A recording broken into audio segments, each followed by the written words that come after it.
Good morning. It's 6:03. Robert and Erin, 101.7 FM and 710 Keel, all bundled up. Erin's got local news up next. A police officer dead in Texas. Lawsuit against Bossier schools. We'll talk about that. And how bad is the opioid problem in Shreveport-Bossier? In politics, they call it staying ahead of the story. You've heard that. Mm-hmm. So unless you get your story out first, I mean, you know this is going to be in the Times. You know it's going to be on the TV station. You know it is. Yeah. You've got to stay ahead of the story, and you've got to get, it may even make the Inquisitor. It's that big a story. Wow. You need to stay ahead of the story, and you need to get your own version out first. Okay. Find out in but moments if we can squeeze the info out of McCarty. Plus, Fletcher and sports and traffic and weather, and it's all coming up this hour right here on Keel.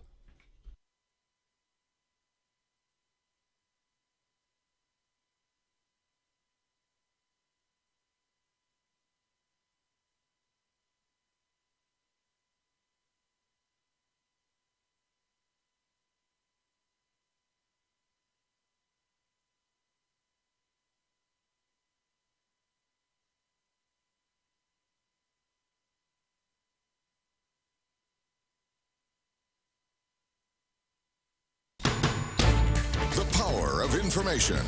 KEEL News now. A cop is dead, a suspect locked up. Police say the suspect shot a Richardson officer who was responding to a disturbance call at an apartment complex. An unidentified civilian was also shot and killed during the incident.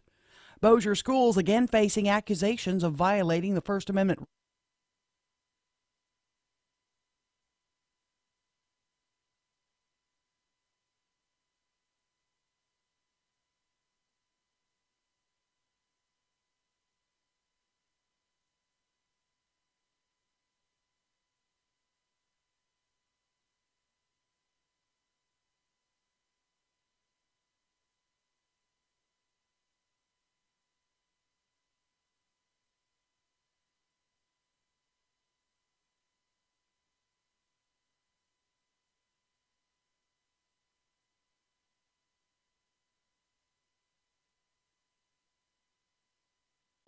On how the problem affects our local community. The CADA says that over 10,000 people in the Shreveport-Bossier area suffer from opioid addiction. From 101.7 FM and 710 Keel, I'm Matt Parker. Several homes on Kentucky Avenue had to be evacuated due to a gas leak.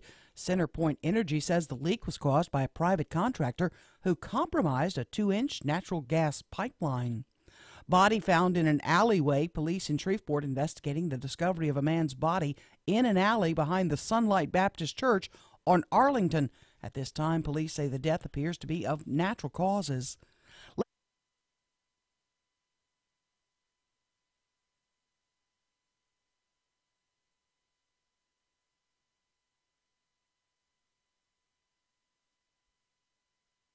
Gun was found on campus.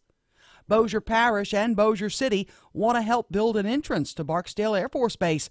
Both are willing to put up $3 million to help fund the $90 million project that would provide a direct entrance to the base from I-20.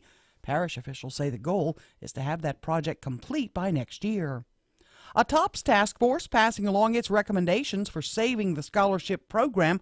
Matt Doyle has details. The panel is sending 9 proposals to the legislature, about 4 of which Jennings Senator Blade Morris says include substantial changes to the program. The task force did not back a single unified plan for the future of TOPS, but Morris says he hopes the discoveries will aid legislators. I think that it gives them a clear picture of what TOPS could look like. He says there was one notable observation. In this whole discussion, never was there a proposal to do away with TOPS. So I think that's important. Morris is encouraging the public to read the report. I'm Matt Doyle.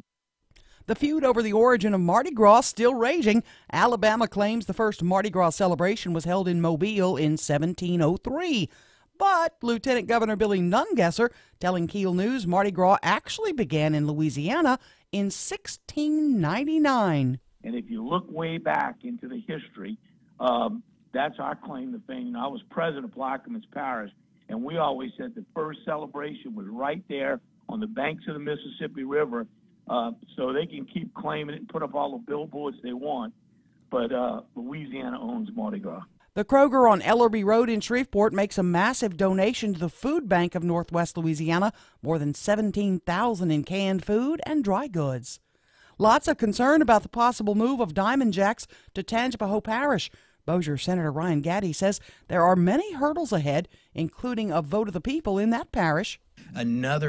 Another society in Louisiana that's kind of isolated has to say, you know what, we're going to roll the dice on this and hope that we don't have additional bankruptcies and white-collar crime and those things. And that's going to be tough in St. Tammany and Tangipahoa. I think that's a tough vote. LSU had the 15th ranked recruiting class this year. That's according to 247sports.com. Now, history was made at Woodlawn High in Shreveport as 11 football players from the Knights signed college letters of intent. This is an example of hard work from our head coach, Jeremy Wilson, along with his assistant.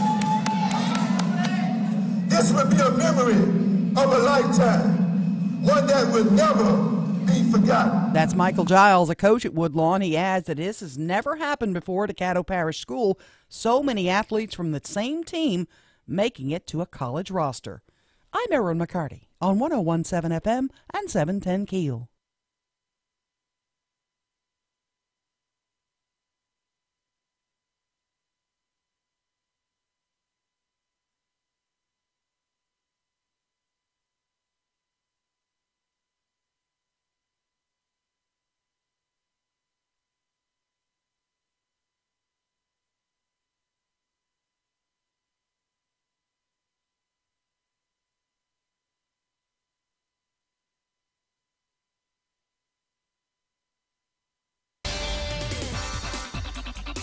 Ten past 6 o'clock. Robert and Erin, 101.7 FM and 710 KEEL. Thursday morning traffic starting us off. Here's Ruben.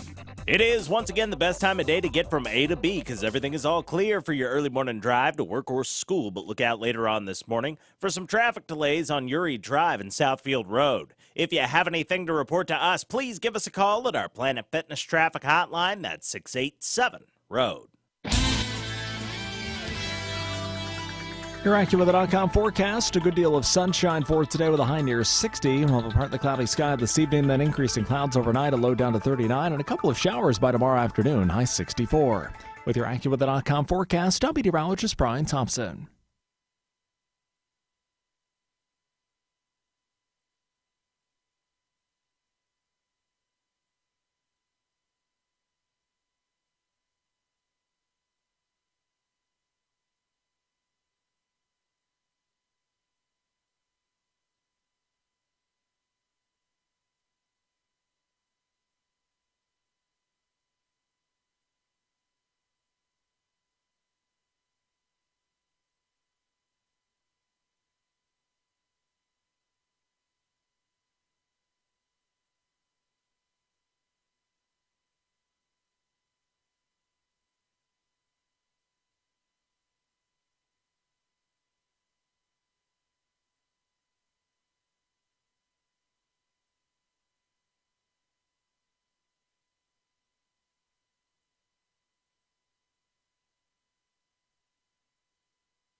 Good morning. It's 13 past 6 o'clock. 101.7 FM, 710 KEEL. Robert J. Wright and Erin McCarty. No. Can you get a song out of my head, please? What's that? Jesus loves the little children. Oh, God. Now, why have you been singing that? I don't know. Vacation Bible School? I don't know. She's been going How off. do you get it out of your... And I've been changing the lyrics, and it's not pleasant. No. And I want to get it out of my head. No, it's sacrilege. What? Please get it out of my head. Hey, Start singing- Mickey, you're so fine. You're so fun. You blow my mind. Hey, Mickey. Okay, I'm good. Hey, Mickey. Hey, Mickey. My you're so fine, you're so fallback. fine. I'm sorry. Seriously, my fallback is Wreck of the Edmund Fitzgerald. Oh, no, please don't go there. The legend lives Oh, on no, from no, the Chippewa no, on no, down no. to the big lake they What's call. the one with the telephone number in it? Gitchy Goomy. 8675309. Okay, I can do that one. You know what my song to get songs out of my head is, oddly enough? Methadone. No, that's a drug. Oh. My fallback is My Funny Valentine. Oh, I could do that. Funny Valentine. That's You all don't- I know. You don't even. You don't Isn't it even- my funny Valentine? You My don't even know funny the song. Valentine. Ash Wednesday and Valentine's Day, like on the same day. Yeah. How crazy is Man. that? Okay, let's quit beating around the bush. Sorry. In politics, they call this staying ahead of the story. Oh, whatever. No, I'm serious. Now, I mean, look, on Monday at the latest, and I'm being totally serious, on Monday at the latest, maybe Tuesday, this is going to be in the Times. It's going to be on all the TV stations. It's going to be reported everywhere. I don't care about this. And it will be reported possibly in the not most positive light. You could be framed. I mean, you can shake your head and go, I don't care. And that's fine. Frame me however you want. But we're still going to have to deal with it a little bit. Yes, we will. Because you do, believe it or not, want to have yourself portrayed in a positive light. You don't want your reputation besmirched. You don't. Smirch me, please. You don't want your reputation besmirched, as ratings and popularity are basically, what I'm saying is, I don't want your stuff costing me my job. So, Good plan. I got you. In politics, it's called staying ahead of the story. Okay, whatever. You've got to get your own. Don't be indifferent about this. This is important. Okay. Okay. I'll try to get it important. Staying ahead of the story. All right. I.e., get your own version of the events out first. Hold on a second. It's not my own version. It's the truth. Remember my the movie- version will be the Hey, truth. Nobody remember- lets facts get in the way of a good story. Do you remember the movie Absence of Malice? We've talked Of about course, this before. of course. And in the end, the reporter interviewing Sally Field, she says to Sally Field, "Is your story true?" And she says, "It's not true, but it's accurate." Okay. Okay? Mine will be both. You want the truth. I mean, look, I could spin this right now, and you and I have joked about it. Oh, you could make me look like a moron. And this, I'm not saying anyone that's will. okay. Oh, no, it's not. That's the whole point. See, you can be indifferent to your public persona, but at some point, your public persona does affect, if not your life, personally, your career and the image. What do we always say in here? Protect the shield. That's what they say about the NFL. Sure. You got to protect the shield. You're the shield. I'm the shield for the KEEL Morning Show and for the most part the radio station. Yeah, well, you know me, Robert. I've prayed about this. I've talked to a lot of people that care about me. I've talked to a lot of people who have inside information, and I decided to move forward with this. And the amazing thing is, after we tell everybody what it is, they're going to go, "Y'all talked about that for 3 minutes?" Trust me, this is kind of a deal. It's kind of big, yeah. Okay, so tell everybody. Here's how it started. Tell everybody the end, and then we'll go back to the beginning. Okay. It looks like I have been appointed or will be appointed following council confirmation as Meaning the city council. Yes, which will happen Monday. As one of the mayor's two new appointees to the Architectural and Engineering Committee. What on earth do you know about architects or engineering? Not much. Not much. So you're totally unqualified for this. No, that's not it. And then I'm going to be able to address that with no problem. That's not the problem. So address for it me. right now, because that's my first question. You don't need to know about nothing personal. You need to know about, does this meet what we need? Can you read the documents? Can you look at the financials? I can do all that. I've got a lot of financial background. I serve on finance committees. I've served on boards, etc. What the city needs here is somebody who has integrity, is honest, and can evaluate documents and qualifications. No, I'm not an engineer. No, I'm not an architect, nor do I have any of those. Well, I have one engineer in my family, but he's an environmental engineer. But I don't think that's highly critical to determining whether or not your firm is qualified to do this work. Here's why I say that.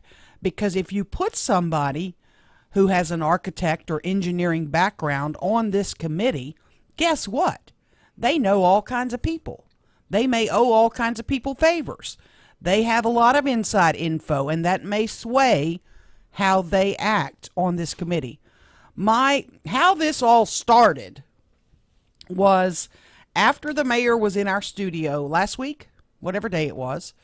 We were chatting. She stayed around for a little while afterwards. we were chatting, and I kind of asked, why you made the decision to run for office and all that, and et cetera. She and I have been on and off. Now I want that to be clear too. I don't know what that means.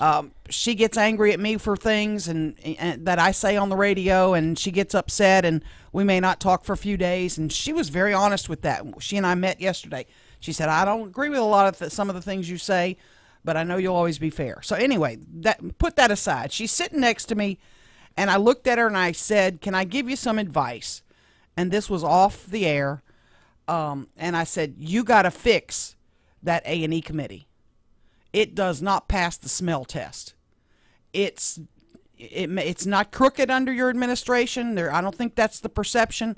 I just think the perception of shady deals goes back a long way. And I think you need to take some action with regard to that." You just now the people you're going to work with, right? There's other people on this committee now. Yes. You just said they need fixing. Well, the only other people on the committee are city employees. It's 2 mayoral appointees. Who's the other mayoral appointee? Well, she's working on that. We don't have it finalized yet. My phone hadn't rung yet. I'm unavailable. No, you're not it. You're not going to be it. You're not qualified. You don't know anything about architecture and engineering. So anyway, she got to talking in the studio with me, and she said, I have several committees that I'm looking to fill, and I'm working on these. Would you be interested in serving? And I said, I'd be honored. I would consider it, absolutely consider it. I've lived in this city 30 plus years. I love this city. Whatever I can do to help. The number one thing you'll find out about me, and this, is that, I do have integrity. I do. I'm not going to be bought. Nobody's going to be able to convince me to do this because they're my buddy and pat me on the back, take me to lunch or whatever. That's not going to happen. She said, "Well, pardon me. Can you hold the thought? We need to go to break. I have lots more questions, including the one I texted you last night. Did you at some point look at the mayor and go, what the hell?" Oh, we had a big heart-to-heart. Hold on just a couple of seconds. 19 past 6 o'clock, 101.7 FM, 710 KEEL. It's time for traffic. Yo, Ruben. It is, once again, the best time of day to get from A to B because everything is all clear for your early morning drive to work or school. But look out later on this morning for some traffic delays on Uri Drive and Southfield Road. If you have anything to report to us, please give us a call at our Planet Fitness traffic hotline. That's 687-ROAD. Your AccuWeather.com forecast. A good deal of sunshine for today with a high near 60. We'll have a partly cloudy sky this evening, then increasing clouds overnight, a low down to 39, and a couple of showers by tomorrow afternoon, high 64. With your AccuWeather.com forecast, I'm meteorologist Brian Thompson.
.101.7 FM, 710 KEEL. Time for sports. Fletchy's back.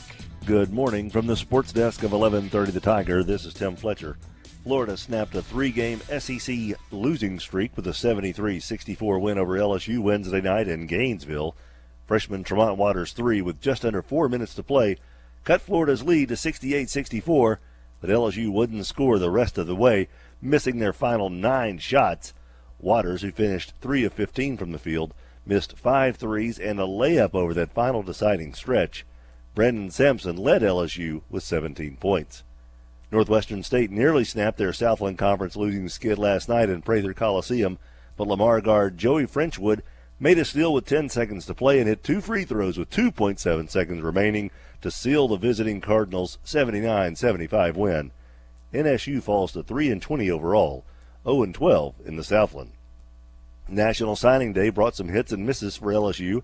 Ed Orgeron was able to snare sensational wide receiver Jamar Chase out of Archbishop Rummel and Scotlandville defensive back Kelvin Joseph, but the Tigers lost five-star cornerback Patrick Surtain Jr. from Florida to Nick Saban in Alabama.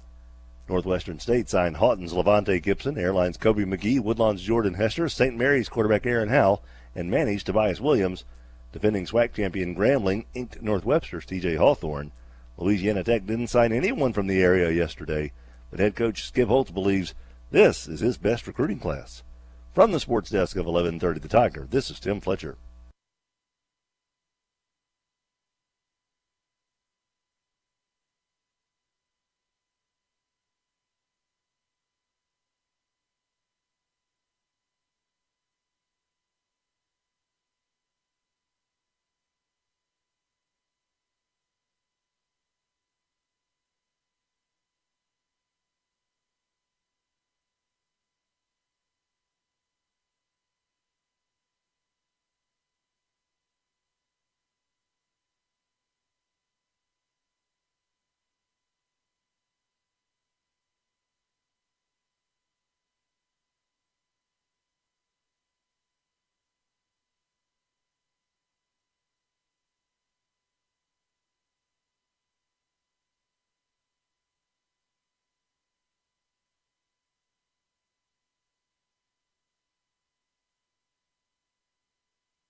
Twenty-four past 6 o'clock, 101.7 FM, 710 Keel. Okay, in a simple statement, in one simple statement, repeat your big news.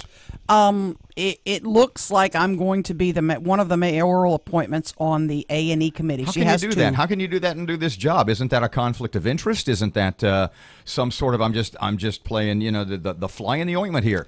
Isn't that some sort of how can you do that and how can you be a mayoral appointee and still do a good job that sometimes it means you have to criticize the current administration? I will still be critical of the administration when I think it's needed, and that was made really clear during my meeting with Mayor Tyler yesterday. I said, I have a job to do, that I know sometimes you don't like some of the things I do. She said, you're right, absolutely. We've come to loggerheads on occasion about some of the things I've been critical of. I said, that's going to continue. I hope you understand that, and I hope you know that that would be my expectations, that I continue to do my job. But, on the other hand, I love my city. Shreveport is my home. My two children were raised here, graduated from high school here, consider this home.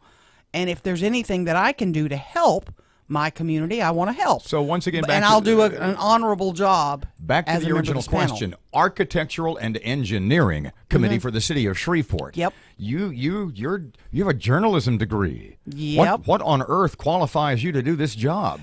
I don't know anything about architects and engineers, but in my discussion with the mayor, I told her that very clearly. I said, me are going to get criticized because I have no architectural or engineering knowledge. Do the other people on the committee? Most of them are city leaders, like the public works director, the water and sewer director are on the committee. The mayor has 2 citizen appointees, and those 2 citizen appointees also review all of the proposals. So you and Matt are going to be hanging out. No, it's not Matt. It's What? not going to be Matt. I'm not a Sorry. Shreveport citizen. Sorry. That's the only reason, my friend. And That's it. What she told me and what I also told her was, I said, my issue is if you do put somebody with an architectural engineering background, they're going to have connections. They're going to have people that they may owe favors to and all that. I said, what you really need is somebody who's fair, who can look at let me finish, who can look at the proposals, look at the qualifications, look at the work the company has done in the past, have they performed as we expected, and then you can evaluate the proposals. Ooh, Ms. Yes. McCarthy. You.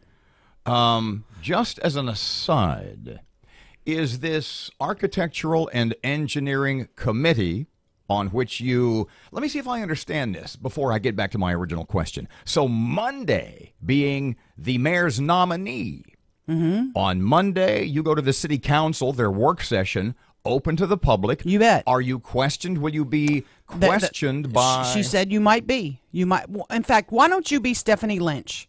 And you ask me questions that Stephanie Lynch might ask me, and I'll see how I'll wing it. We'll see how it goes. Let me call you from Baton Rouge. Oh, Robert!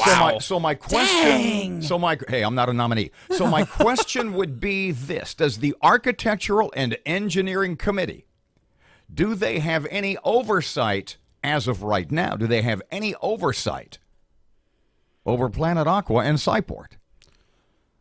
They probably have approved some of the professional services contracts that are involved. So tell me what they do. But I don't know, because Planet Aqua may have hired all those people themselves, and it may not have been a city. Tell everybody what the A&E, Architectural and Engineering Committee does. You know, they probably don't with Planet Aqua, to be honest, because that was done by Planet Aqua. If you're building a new road, okay, an engineer's going to come in and say, I'm going to design this for you. I'll do the design work, and then you can get it out for bids, whatever. And it's not price-based.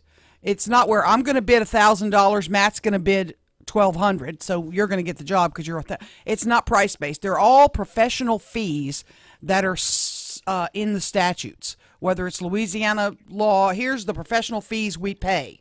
Everybody's going to get the same thing for these jobs. But you have to show me that you're qualified in your documentation. What have you previously done? You know, how have you performed in the work, etc. And that's what I look at. I look at your qualifications. Can you do this kind of work? Have you done this kind of work before? Here's where I am, and here's what I told the mayor yesterday in our meeting. I said, I would like to see, and I will request before my first meeting, I want a list of all these professional services contracts that have been given out over the past 2 years or whatever it is. And then if Company Bob and Company Matt, everything is equal. You know, you both have the same qualifications, but you've gotten $100,000 over the past 2 years, and he's gotten $50,000. Then I told the mayor my view is that Company Matt would get the next contract because everything else is equal, and I would like to see fairness. I would like to make sure that all companies in Shreveport have an opportunity to participate. And I said to her bluntly, I said, if I were to ever hear that you are asking us to recommend a certain company, I would resign from this panel. And she said that absolutely would not happen. She said, and we recommend a top 3. We say, here's our top 3 in order, 1, 2, 3. That's what this committee does. And then the mayor picks.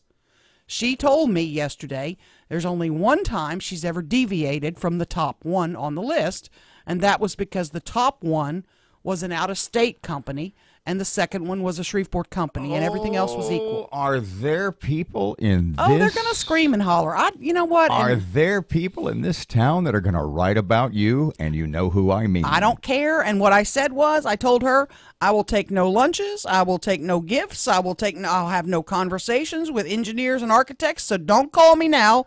Don't call me. I'm not going to help you. Do it. Follow the procedure the way it's supposed to be followed. And that's how you deal with me. Hold your thought, 1017 FM, 710 Keel. And people wondered if we'd have anything to talk about today. 1017 FM, 710 Keel. And the Keel app, it's a free download traffic update for Thursday morning. Here's Ruben.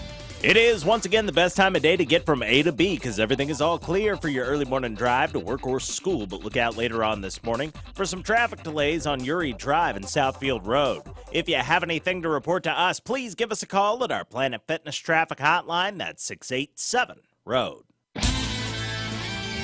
Your AccuWeather.com forecast, a good deal of sunshine for today with a high around 60. Tonight, partly cloudy this evening, then we'll have increasing clouds late, a low of 39. Cloudy for tomorrow with a couple of showers in the afternoon and a high of 64. With your AccuWeather.com forecast, I'm meteorologist Brian Thompson.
information.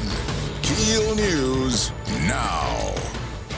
Bossier Schools getting sued. Matt Parker with that. The Americans United for Separation of Church and State have filed suit against Bossier Parish Schools on behalf of 4 Bossier parents. The suit claims the school district has been promoting Christianity in classrooms and at school-sponsored events. The group says that they sent a cease and desist letter to the parish in June, but the district did not comply with the request to stop imposing religion on students. From 101.7 FM and 710 KEEL, I'm Matt Parker. A police officer dead. A suspect is locked up in Texas. Police say the suspect shot a Richardson officer who was responding to a disturbance call. An unidentified civilian was also killed. One of the biggest epidemics in the nation is opioid abuse. The numbers show that over 10,000 people in the Shreveport-Bossier area suffer from opioid addiction. Several homes on Kentucky Avenue had to be evacuated due to a gas leak.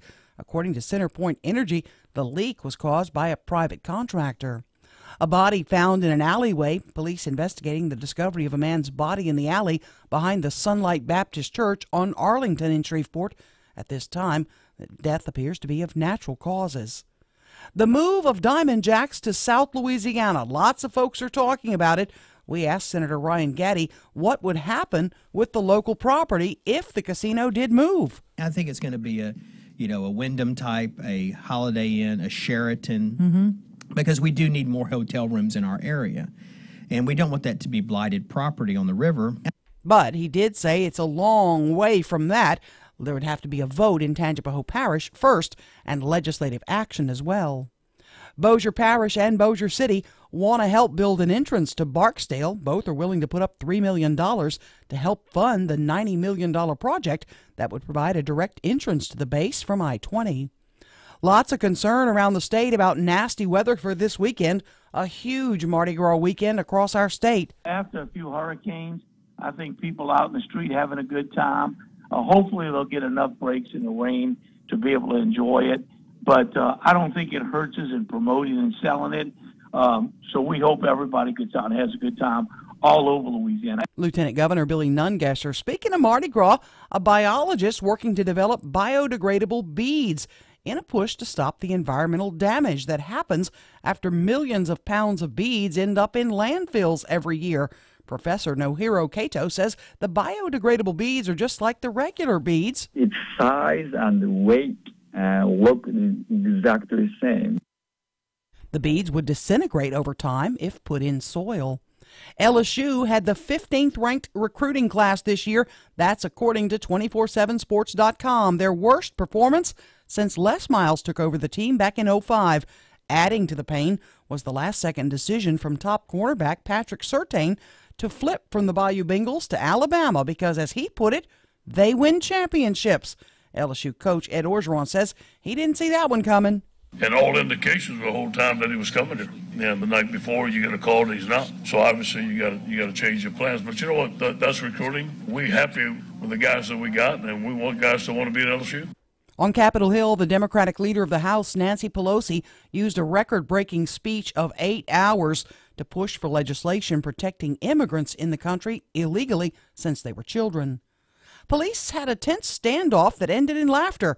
We get more from Gary Baumgarten. In fairness to the cops, the farmer called to say that there was a tiger in his cow shed. He was afraid his pregnant cow was about to become the feline's next meal. Police responded in force and surrounded the outbuilding. Having the tiger contained, they called a local wildlife park to see if one of their tigers had escaped. The answer was no, so they cautiously moved in, only to discover the dangerous animal was just a big plush toy. No one seems to know how the stuffed animal got into the shed. Gary Baumgarten, Fox News. I'm Erin McCarty on 101.7 FM and 710 KEEL.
Good morning, 639, 101.7 FM and 710 KEEL traffic update now. Here's Ruben.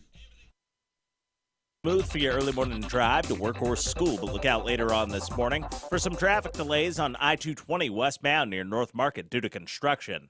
If you have anything to report to us, please give us a call at our Planet Fitness traffic hotline, 687-ROAD. You're AccuWeather.com forecast. A good deal of sunshine for today with a high around 60. Tonight, partly cloudy. This evening, then we'll have increasing clouds late, a low of 39. Cloudy for tomorrow with a couple of showers in the afternoon and a high of 64. With your AccuWeather.com forecast, I'm meteorologist Brian Thompson.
I mean, I'm trying to think we should talk about other stuff, but I have so many questions about this. I'm being totally serious. He needs to read the Facebook message because that's just pretty cool. Because it smoochy. It sucks up. I think it's smoochy text. It's on point, and you know it. 101.7 FM and 710 KEEL. Robert J. Wright and Erin McCarty, Shreveport Security Systems text line. You know, I am intrigued via the text line for you, the valued and beloved and highly intelligent listener, to let us know what you think about this. And it's 318-392-1884. The Shreveport Security Systems text line is 318-392. I was watching that clip from Taxi. Finish the phone number. I will in just a second. I was watching, there was on Facebook, and somebody had put up a clip from Taxi with Christopher Lloyd as Jim, and he's taking his driver's test or something. I you know the Jim. scene I'm talking about? And he Yes, says, "What do you do when you come to a yellow light?" And somebody, one of his, the kid who was in Greece, what the hell's his name, who's died, Jeff Conaway, yeah, turns around and yells back at him, "Slow down." And he looks puzzled, and he looks up and goes, "What do you do?" And every time we give the text line, somebody slow down. Could you say it? Alex, stop it. 318. We got the area code. 392. Okay, 392. 1884. The text that was too line, fast for me. 392-1884. So you can criticize, you can do whatever. What are your thoughts about the announcement that we just made this morning, well, that Erin made, that sort of got firmed up yesterday, had been sort of in the background for about, a week or 10 days maybe, where the mayor approached you, Mayor Ollie Tyler, and said, "Would you be willing to serve if I nominated you on the city's Architectural and Engineering Committee?" And if you're just joining the show this morning, that you met for about an hour or so with the mayor yesterday. Yep. You had lots of questions. She had lots of questions. What happens now? You go to the city council on Monday. Yeah, I'll be confirmed by the city council or not confirmed by the city council What could on go Monday. wrong? Here's the other thing that people are going to say, and this I raised with the mayor too. You're on the take. You're in the mayor's pocket. I said, and I'm pretty blunt with her. She knows that. And I said, "You've been mayor for 3 years. Why haven't you changed this committee now? All of a sudden you're changing it in an election year and you're putting a pretty high-profile media person on it? Who else? Are you trying to curry favor with me? That's going to be the criticism. Good question. And she said, absolutely not. She said, I've been meaning to get a lot of these committees changed and reworked. It's been 3 years. You I buying know. that? Or does it matter because you think you can do a good job? Oh, I know I can do a good job. There's no doubt in my mind. The city workers who are on this committee, God bless you, because you're going to hate me by the end of this. Because I'm going to ask a lot of questions. I'm going to want to see a lot of documents. I'm not going to just vote on things just because you tell me it's a great idea. I'm going to study it. Read the text we just got, the Facebook post, I mean.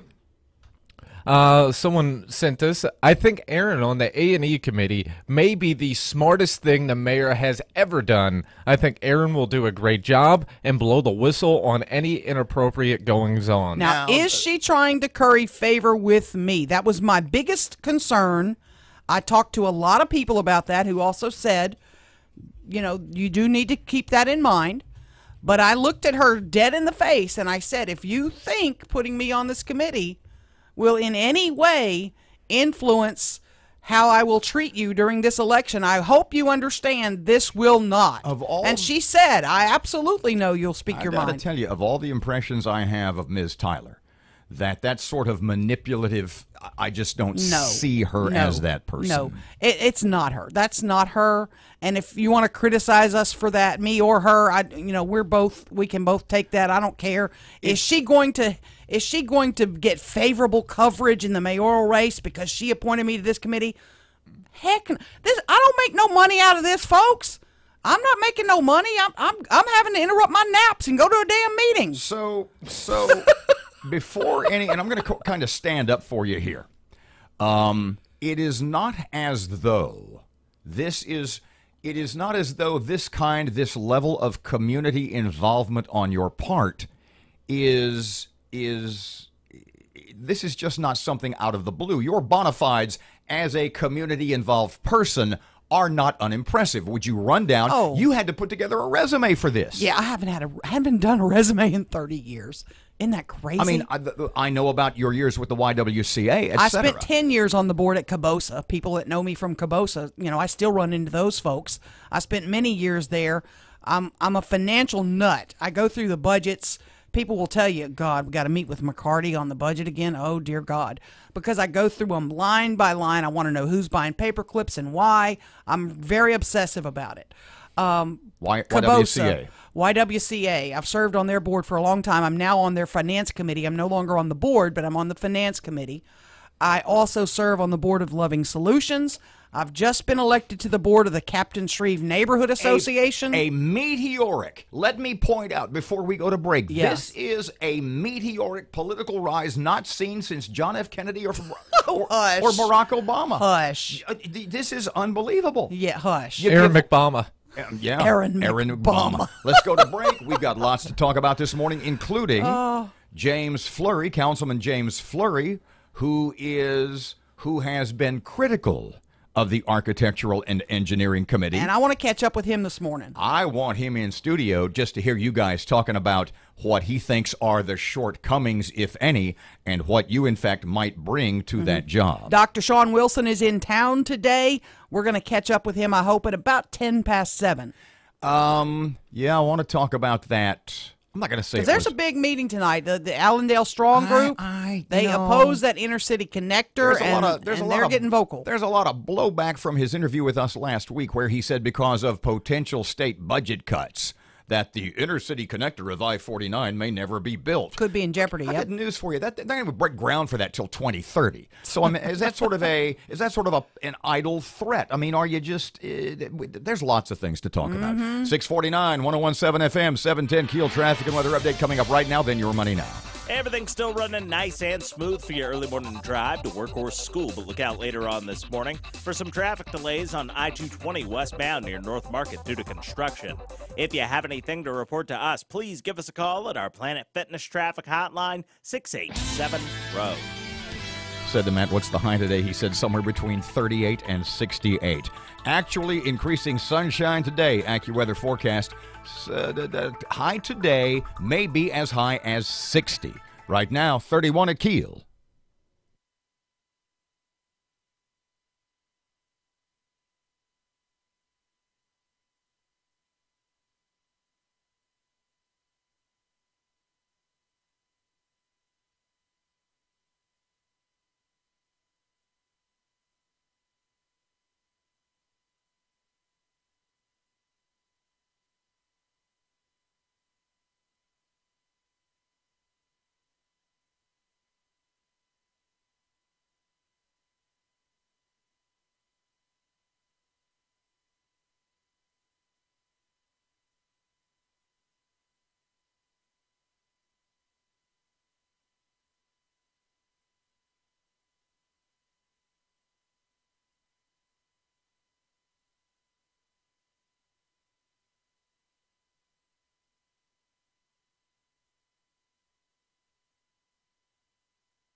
Eight away from 7 o'clock, 101.7 FM, 710 KEEL, sounding a little weak, but Minneapolis will do that to the man. It's a party town. Sports, here's Fletch. Good morning from the sports desk of 1130 The Tiger. This is Tim Fletcher.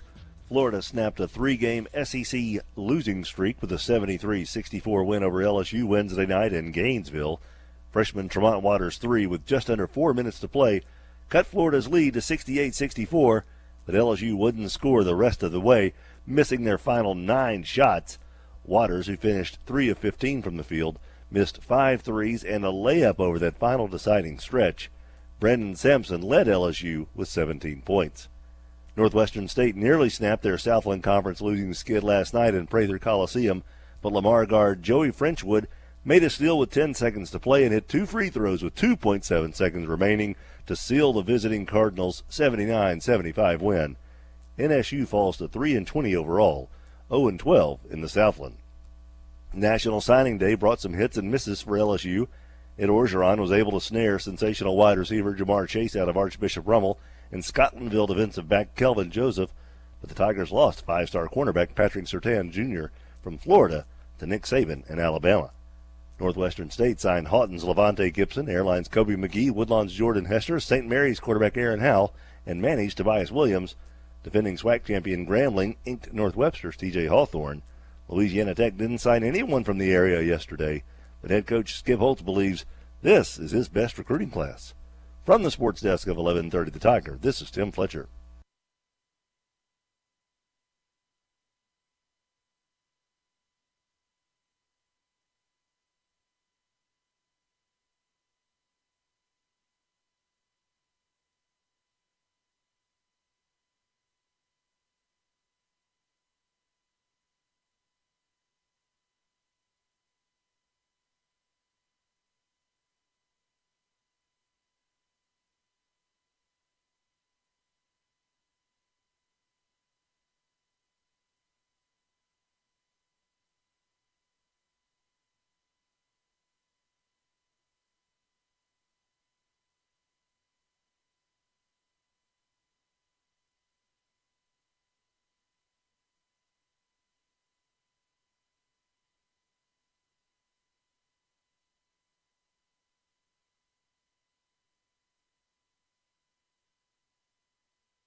656, Robert and Erin, 1017 FM and 710 Keel.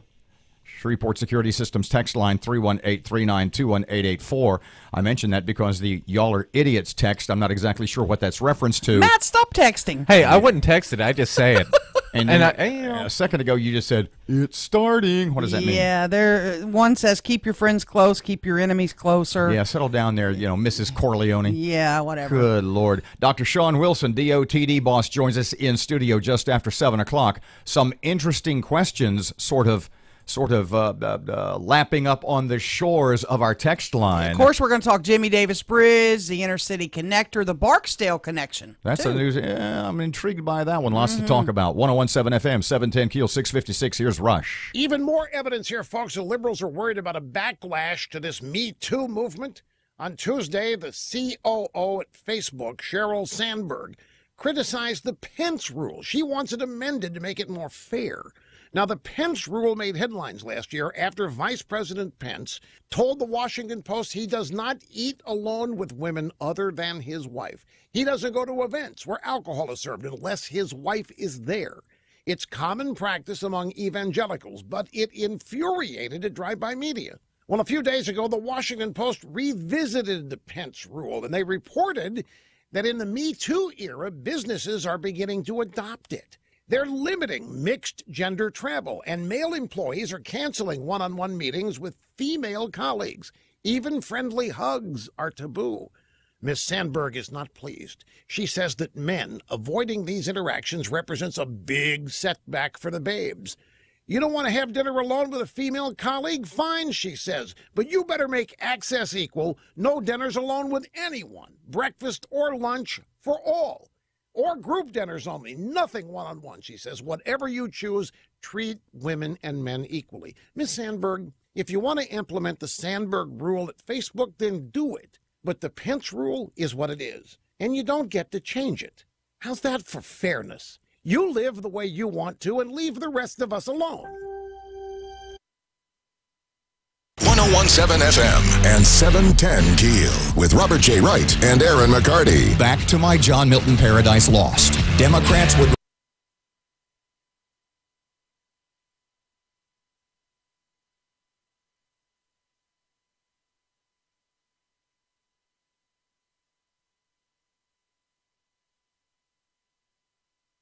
in Bossier City as an out-of-state tourist attraction. In all honesty, the Rose Center is not going to bring in hundreds of millions of dollars. But if people are driving to New Orleans to enjoy the food and all that New Orleans offers, let's also give them reasons to stop here en route. Let's not make Shreveport a feed station on the way to New Orleans. That's not what we should be. Start your will get you better results than anywhere else. We'll let you try it free. That's right, free. Just go to ZipRecruiter.com/free. That's ZipRecruiter.com/free. ZipRecruiter.com/free. Keeping an eye right now on some slow-moving traffic on North Market near North Hearn Avenue, and we have some traffic delays on East Texas Street near Hamilton Road in Bossier City. If you have anything to report to us, please give us a call at our Planet Fitness traffic hotline. That's 687-ROAD. Oh, I'm the 5 seconds you need to kill. Right now, 31 at KEEL. Breaking news and trending talk. This is 1017 FM and 710 Keel. KEEL, Shreveport.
It is 7:03. Robert and Erin, 101.7 FM and 710 KEEL. Miss Erin, local news. She's getting ready now. The opioid problem hitting home. We'll have more on that. Lawsuit filed against Bossier Schools. That's coming up, too. And a natural gas leak causes evacuations locally. Dr. Sean Wilson, he is the head of the State Department of Transportation and Development. Delay. And I know he's listening. Sorry, Doc. He'll be joining us to answer a lot of questions about local projects on the table in a couple of seconds. Mm-hmm. Speaking of on the table, Doc, spit in your hand before you shake his hand when you get here. If you weren't listening in the 6 o'clock hour, somebody in this building, somebody at this very table come on. is about to become a high-ranking city official, and I ain't joking. No. We'll bring you guys up to date. Plus, Fletcher in sports and traffic and weather. It's all this hour coming up on KEEL.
The power of information. KEEL News now. One of the biggest epidemics in the nation is opioid abuse. The Community Foundation and the Council on Alcoholism and Drug Abuse held a panel discussion about the problem. They say that over 10,000 people in the Shreveport-Bossier area suffer from opioid addictions. The Americans United for Separation of Church and State have filed suit against Bossier Parish Schools on behalf of 4 Bossier's parents. The suit claims the school district has been promoting Christianity in classrooms and at school-sponsored events. The group says they sent a cease-and-desist letter to the parish in June, but the district didn't comply with the request to stop imposing religion on students. Natural gas leak causes evacuations. Matt Parker has that. Several homes in the 2700 block of Kentucky Avenue had to be evacuated Wednesday afternoon due to a gas leak. According to CenterPoint Energy, the significant leak was caused by a private contractor who compromised a 2-inch natural gas pipeline. CenterPoint and SWEPCO crews are working to repair the damaged line. Nobody lost service due to the leak. From 101.7 FM and 710 KEEL, I'm Matt Parker. Body found in an alleyway. Shreveport police investigating the discovery of a man's body in an alley behind the Sunlight Baptist Church on Arlington. At this time, police say the death appears to be of natural causes, as there are no signs of foul play. Bossier Parish and Bossier City want to help build an entrance to Barksdale Air Force Base, both willing to put up $3 million to help fund the $90 million project that would provide a direct entrance to the base from I-20. Governor John Bell Edwards says he's flexible on tax ideas to close a $1 billion budget gap, but he won't consider one proposal, a long-term renewal of the expiring sales tax, causing most of the hole. For Republican lawmakers considering taxes, Edwards is taking one of the most significant revenue-raising measures off the table. Edwards says the temporary sales tax more heavily hits the poor and is out of step with other states' tax policies. Lots of folks are talking about the possible move of the Diamond Jacks Casino to South Louisiana. That includes Senator Ryan Gaddy, who represents Bossier. You're going to have a really good out clause if they leave Bossier Parish, because we depend on the tax base. The tax is paid locally by that entity.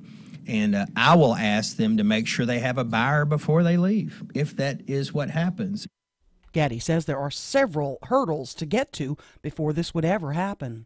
Lakeside Junior Senior High in Sibley had to be locked down after a 12-year-old threatened to shoot up the school.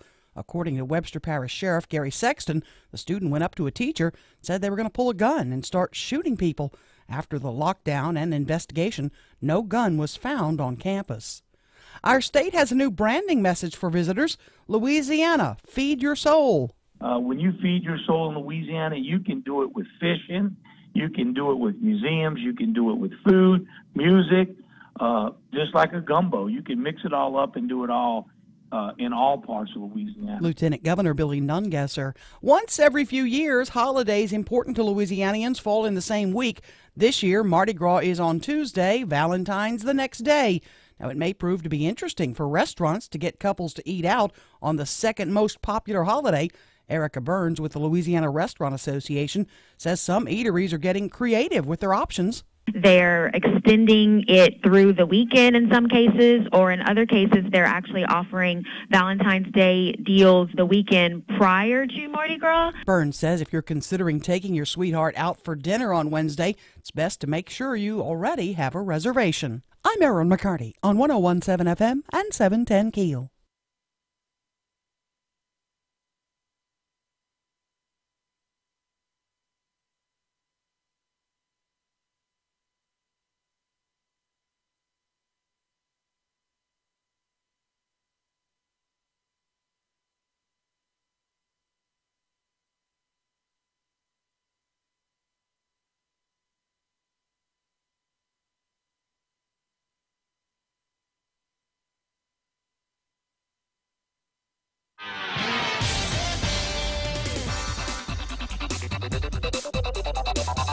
Nine past 7 o'clock, 101.7 FM, 710 KEEL traffic update. Ruben's ready. The intersection at Mansfield Road and West 70th Street's dealing with some slow-moving traffic right now. And we have some traffic delays on Old Minden Road near Airline Drive in Bossier City. If you have anything to report to us, please give us a call at our Planet Fitness traffic hotline, 687-ROAD.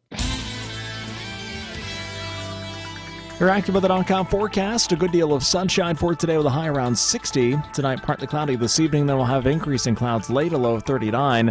Cloudy for tomorrow with a couple of showers in the afternoon and a high of 64. With your AccuWeather.com forecast, I'm meteorologist Brian Thompson.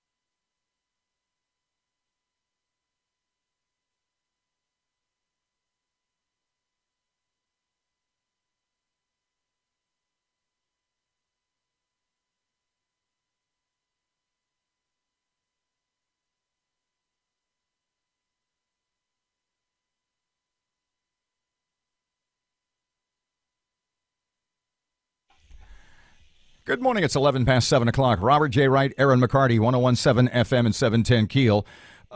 Shreveport Security Systems text line. If you didn't join us last hour and you don't know Erin's big announcement, as they say in politics, you got to stay ahead of the story. Yeah. I promise this is news you do not want to miss. This is going to be in the papers or as they exist today. You are a news story today.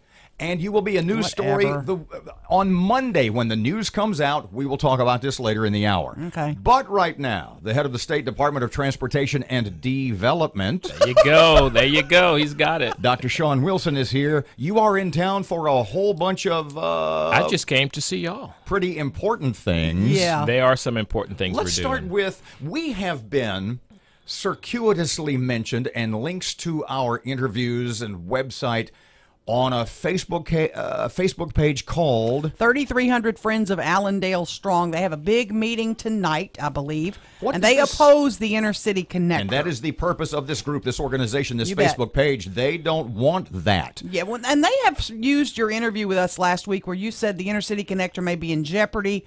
They're now saying it's looking like it's dead. That's not quite accurate. That is not quite accurate. Jeopardy for me means is there a funding stream available to build what the inner city connector is? And that's the challenge. So you're talking about a couple of $100 million. You're talking about $125, $130 million for Jimmy Davis. You're talking about $90 million for Barksdale. But you're also talking about the need to rebuild I-20. because it's 45, 50, some cases 60 years old, and it has a lifespan of about that many years. And so if I have to widen I-20 at some point because traffic is already there and congestion is already there, do I really need to build brand new infrastructure? The answer is I'd love to. I'd love to do something the community wants me to build or that the community wants to build. But the question is, how do you manage the priorities? And right now, my bigger concern is how do we manage our overlay program? How do we manage our bridge preservation? I've closed 4 bridges this year. This year alone, 4 bridges have closed in the state of Louisiana. We had a bad report on I-20 bridges just last week, I think Matt was telling me about. Absolutely. And look, we had a tanker, an 18-wheeler tanker, hanging off of the Mississippi River Bridge in Baton Rouge, knocking off rails. We have to go and do those repairs. So this is a very, very dynamic system when you say that we the manage. Intercity Connector, that part of 49 that has been so controversial for so long, when you say, look out, we might not be able to build that. Was it ever? Well, I never said we might not be able to build it. I said, how do we pay for it? How do we pay for it? It's no closer to being built than it ever has been, though. I mean, what? I would agree with that, Robert. I mean, what are we looking at? 2045? And I'm not laying this in your lap. I'm saying there is the machinations of this. I mean, it's huge. like an old road. Absolutely. Stack on stuff. You're just stacking stuff. You know, this corridor was originally discussed when we talked about I-49 originally. We went through a process. You have a very well-built and balanced infrastructure system here. You've got a loop that many cities would love to have, and you've got connectivity that gets you from 20 to 220, and you got I-49 from 220 north. The community sets the stage of what they want. The department has not gone out to say, hey, let's go through here. Our job is to be responsive to the NLCOG, to the local government entities, to the business entities, and to the residents. And so recognize that the infrastructure we build is at the demand of people, and the community has got to make a decision and are in the process of doing what the law requires you to do. And that's not a bad thing. And we recognize that there are going to be oppositions or factors opposing every project. I've never built a project that everybody in the world wanted, except the one that was most important to them. Let's talk about Jimmy Davis Bridge. Jimmy Davis because Bridge. We had $25 million already set aside. You still do. So why don't we just throw some asphalt out there, restripe it, and let's move on? Scared me when you started to say that. Well, we might be putting some asphalt out there to fill some of the potholes. Here's Why the not reality. overlay it? Here's the overlay. The issue is $25 million to close for a year to still be congested and over capacity does not necessarily bid well in terms of a business decision that the citizens have asked us to do. I'd much rather take that $25 million, leverage it, and get the full $125 million 4-lane project open and done. That's a better solution and not just a Band-Aid. We have to get beyond the Band-Aid concept and get to the fix the problem concept. I just wanted to read this text to you that we got, and it'll sort of dovetail with what you're talking about. For Dr. Wilson, why can't you do a simple asphalt and restripe on the bridge? That would be a weekend closure and would be a major improvement. We could, but the improvement is the moment we finish that overlay, folks are going to say, God diggity, the traffic is still here. God diggity, you close it and it's not any better. And 10, 20 years from now, I'm still going to have to go back and overlay it again. The bridge will be 20 years older, and you're going to have to rebuild it at some point. The longer we wait, the more expensive it's going to be, and the more challenging it's going to be in terms of what's happening around the community to stop the growth. But we all know, we can sit in this room and we can lie to each other. We all know a new Mississippi River, something in Baton Rouge is going to take a higher priority than the Jimmy Davis Bridge.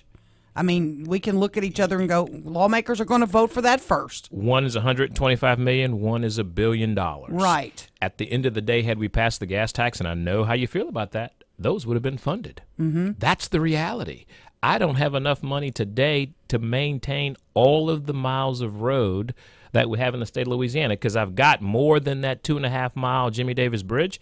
I've got another 16,000 plus miles that I have to go overlay just like that one. I've got a bridge today when all of the fracking industry has to deposit their salt water afterwards to get to the place, the only place in Louisiana they could do it. Both bridges they have to cross are load posted. And if they don't do that, guess what? They're going to go to Texas and do more damage on the roads to get to Texas and potentially get out. And there goes that industry. Every time. So how do you prioritize that? Every time we have you on, and we get texts and we get emails, and you can hear, if you listen close, put your ear up to the microphone, you can hear people jumping up and down, yelling at the radio, "Where's all the money go? We're paying plenty." You're not paying plenty. You're paying plenty to the state of Louisiana and to the federal government, but to Louisiana's Department of Transportation, I get 16 cents per gallon. That's only worth about $7. And let me tell you, listeners, this: when we debated the gas tax bill, it was $1.83 a gallon.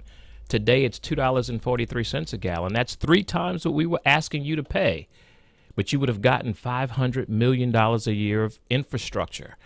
With that 3 times increase, you get a goose egg. You get nothing. Didn't you say at one point that you needed $600 million just to keep things the way they are? That's what we're spending, but that would have been $500 million above that. That would have allowed me to not just take care of what we've built, but to build the things that you want to grow your economy. Can we take a break, come back? I know you got a couple more questions. We've got to talk about the good news with regard to Barksdale, and let's talk gas taxes. DOTD guy Dr. Sean Wilson is here. We shall continue momentarily. 19 past 7 o'clock, traffic time. Ruben's here. The intersection at Line Avenue and East 70th Street is dealing with some slow-moving traffic right now. And we just received reports of a major accident on Highway 80 eastbound near Bellevue Road in Houghton. If you have anything to report to us, please give us a call at our Planet Fitness Traffic Hotline, 687-ROAD. We're active with an .com forecast. A good deal of sunshine for today with a high around 60. Tonight, partly cloudy this evening. Then we'll have increasing clouds late, a low of 39. Cloudy for tomorrow with a couple of showers in the afternoon and a high of 64. With your active with an .com forecast, I'm meteorologist Brian Thompson.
Twenty-one past 7 o'clock, time for sports. Here's Tim.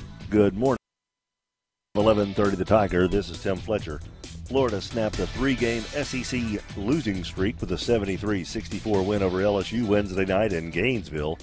Freshman Tremont Waters 3 with just under 4 minutes to play cut Florida's lead to 68-64, but LSU wouldn't score the rest of the way, missing their final 9 shots. Waters, who finished 3 of 15 from the field, missed 5 threes and a layup over that final deciding stretch. Brendan Sampson led LSU with 17 points. Northwestern State nearly snapped their Southland Conference losing skid last night in Prather Coliseum, but Lamar guard Joey Frenchwood made a steal with 10 seconds to play and hit 2 free throws with 2.7 seconds remaining to seal the visiting Cardinals' 79-75 win. NSU falls to 3-20 overall, 0-12 in the Southland. National Signing Day brought some hits and misses for LSU. Ed Orgeron was able to snare sensational wide receiver Jamar Chase out of Archbishop Rummel and Scotlandville defensive back Kelvin Joseph, but the Tigers lost 5-star cornerback Patrick Surtain Jr. from Florida to Nick Saban in Alabama. Northwestern State signed Houghton's Levante Gibson, Airlines Kobe McGee, Woodlawn's Jordan Hester, St. Mary's quarterback Aaron Howell, and Manny's Tobias Williams. Defending SWAC champion Grambling inked North Webster's T.J. Hawthorne.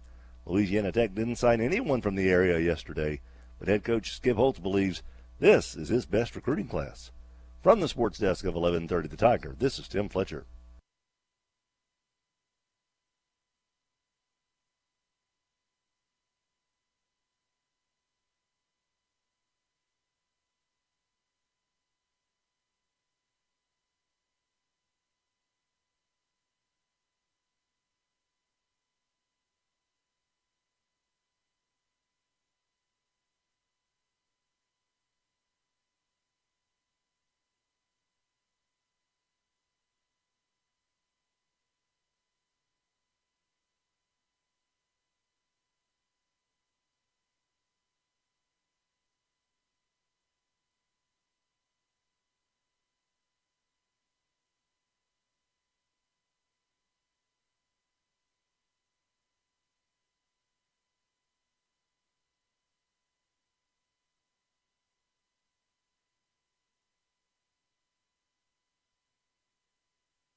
24 past 7 o'clock, 101.7 FM and 710 Keel. Robert J. Wright and Erin McCarty in studio. Our visit continues with DOTD boss Dr. Sean Wilson. Tell me about this Barksdale thing, both of you. Yeah, well, he knows more about it than I do. It's absolutely. Cool. So when the governor campaigned, he talked about I-10. He talked about the Loyola interchange leading to a billion-dollar airport in Orleans and Jefferson. And he talked about sustaining the military presence here at Barksdale. And we've had an interchange that was 3/4 complete. If you drive there now, you can see the dirt was pounded and cleared and grubbed, as we call it, to get into the Barksdale Air Force Base on the back end, and it was never funded. And so we've spent a lot of time in this administration doing the things that people have asked us to do for 20, 30 years in some cases, and this is one of them. We've got a 4-star general, the B-52 sits there. Why not access that base from the interstate? 2 reasons. One, we've never had money. Secondly, it's one of those things that we would wait to the last minute when something's in jeopardy to say, oh, we'll go do it. We don't want to wait that long. So we've put together a plan. In spite of the gas tax not passing, we're still going to do the best we can with what we have. And we've put together the Garvey package, which allows us to take the federal money we get up to 10%, bond it out, and build it today. Now, here's the big thing. This isn't going to affect the 4-lane roads or the overlays that we do. They will continue to be funded. In fact, they're going to get more money going forward. And then second, on the interstate, we're spending about $70 million a year right now on the interstate. I'm going to still be spending about $30 million or $40 million next year on the interstate and the year after that by borrowing this money. And we're going to spend the $120+ million or maybe $90 million, depending on the final plans, on actually building this and going through what's called design build. Instead of waiting until 2023 to get started, I anticipate that we can break ground in 2019. Is that a project that people were crying out for? Is that a top priority project, or how was that selected? I've lived here a long time. No, very good question. It's one of those tough things that infrastructure has to be economic development. They have to go hand in hand. It's been on our mega projects list for the last 15 to 20 years, so it's been a priority. Here's what's the benefit. The benefit is right now, if you want to get to Barksdale, you've got a bunch of circuitous surface roads you got to get to. Mm-hmm. For those people that get there who are coming from the interstate, guess what? You'll be able to stay on the interstate, I-20 to I-49 or I-49 to I-20, and get off and go right into the base. That's going to relieve a lot of congestion on those surface streets. It's going to make getting into Barksdale more attractive, and it's going to make it easier for businesses who want to come in and support what's happening at Barksdale to locate at that intersection of the interstate where you have lots of room for development, because it's going to be easy to get in and out of there. We had questioned you a while back. I know you know about Representative Alan Seabaugh and some of the things he had said about the DOTD. This sort of relates to that. Why can't the state do what businesses are forced to do, downsize the workforce and rework each budget first? Well, I will tell you, since I've been at the department, we've dropped over 1,200 people. We've increased our responsibility, and we've lost revenue, and we still have an admin cost of less than 4%. That, to me, is doing exactly what he's asking us to do. By the same token, when you look at what we did last 2 weeks with the freeze, we had 1,200 people statewide that went out and salted roads, opened roads, and helped save lives, 4 of which we lost during that freeze. Those are the same people that we would cut. So who would be the ones to do that? And if I had to go to the private sector, I'd spend more money, because we've run the numbers on those types of things. I'd spend more money contracting the private sector to do what I know I already have to do.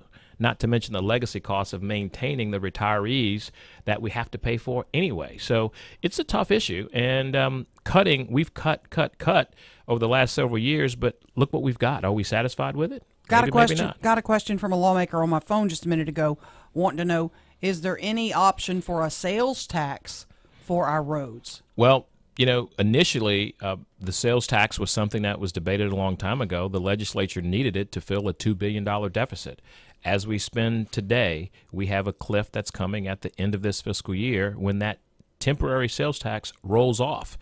I'm a big advocate of charging those who use it. If you're going to use it, pay for it. If you have a car, you should pay a gas tax and you should drive it. Everything you buy, sell, or trade is a part of that. That's all going to the state right now. And if you have this cliff happen and you close universities and hospitals, what's the point of an infrastructure system other than to support businesses that won't be able to attract employees because you're not going to have an educated and trained workforce or a place that have a quality of life? or businesses that want to thrive here. So I'm not opposed to any revenue source that we put in transportation, but I think it needs to be sustainable, and it needs to be in the context of the overall state budget, and that's the governor's priority, and I think he's right on that. Department of Transportation and Development Secretary. Thank you, Erin. You got it right. Dr. Sean Wilson, thanks for coming in. Anytime I'm here, I'd love to come and visit and wish your people a safe and happy Mardi Gras. And I want folks to know, while he's sitting here in front of him, he is one of the many that if I text him at 5:50 in the morning, he gets back to me. He even caught up with you in Atlanta the other day. Yes, you did. I was in the airport when we did that. Yes, Absolutely. Appreciate your time today. Happy to be here. 29 past 7 o'clock, 1017 FM, 710 KEEL Local News is up next. Right now, traffic time. Hey, Ruben, what you got, kid? The intersection at Line Avenue and East 70th Street's dealing with some slow-moving traffic right now. And we just received reports of a major accident on Highway 80 eastbound near Bellevue Road in Houghton. If you have anything to report to us, please give us a call at our Planet Fitness Traffic Hotline, 687-ROAD. Your AccuWeather.com forecast, a good deal of sunshine for today with a high around 60. Tonight, partly cloudy this evening, then we'll have increasing clouds late, a low of 39. Cloudy for tomorrow with a couple of showers in the afternoon and a high of 64. With your AccuWeather.com forecast, I'm meteorologist Brian Thompson.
KEEL News now.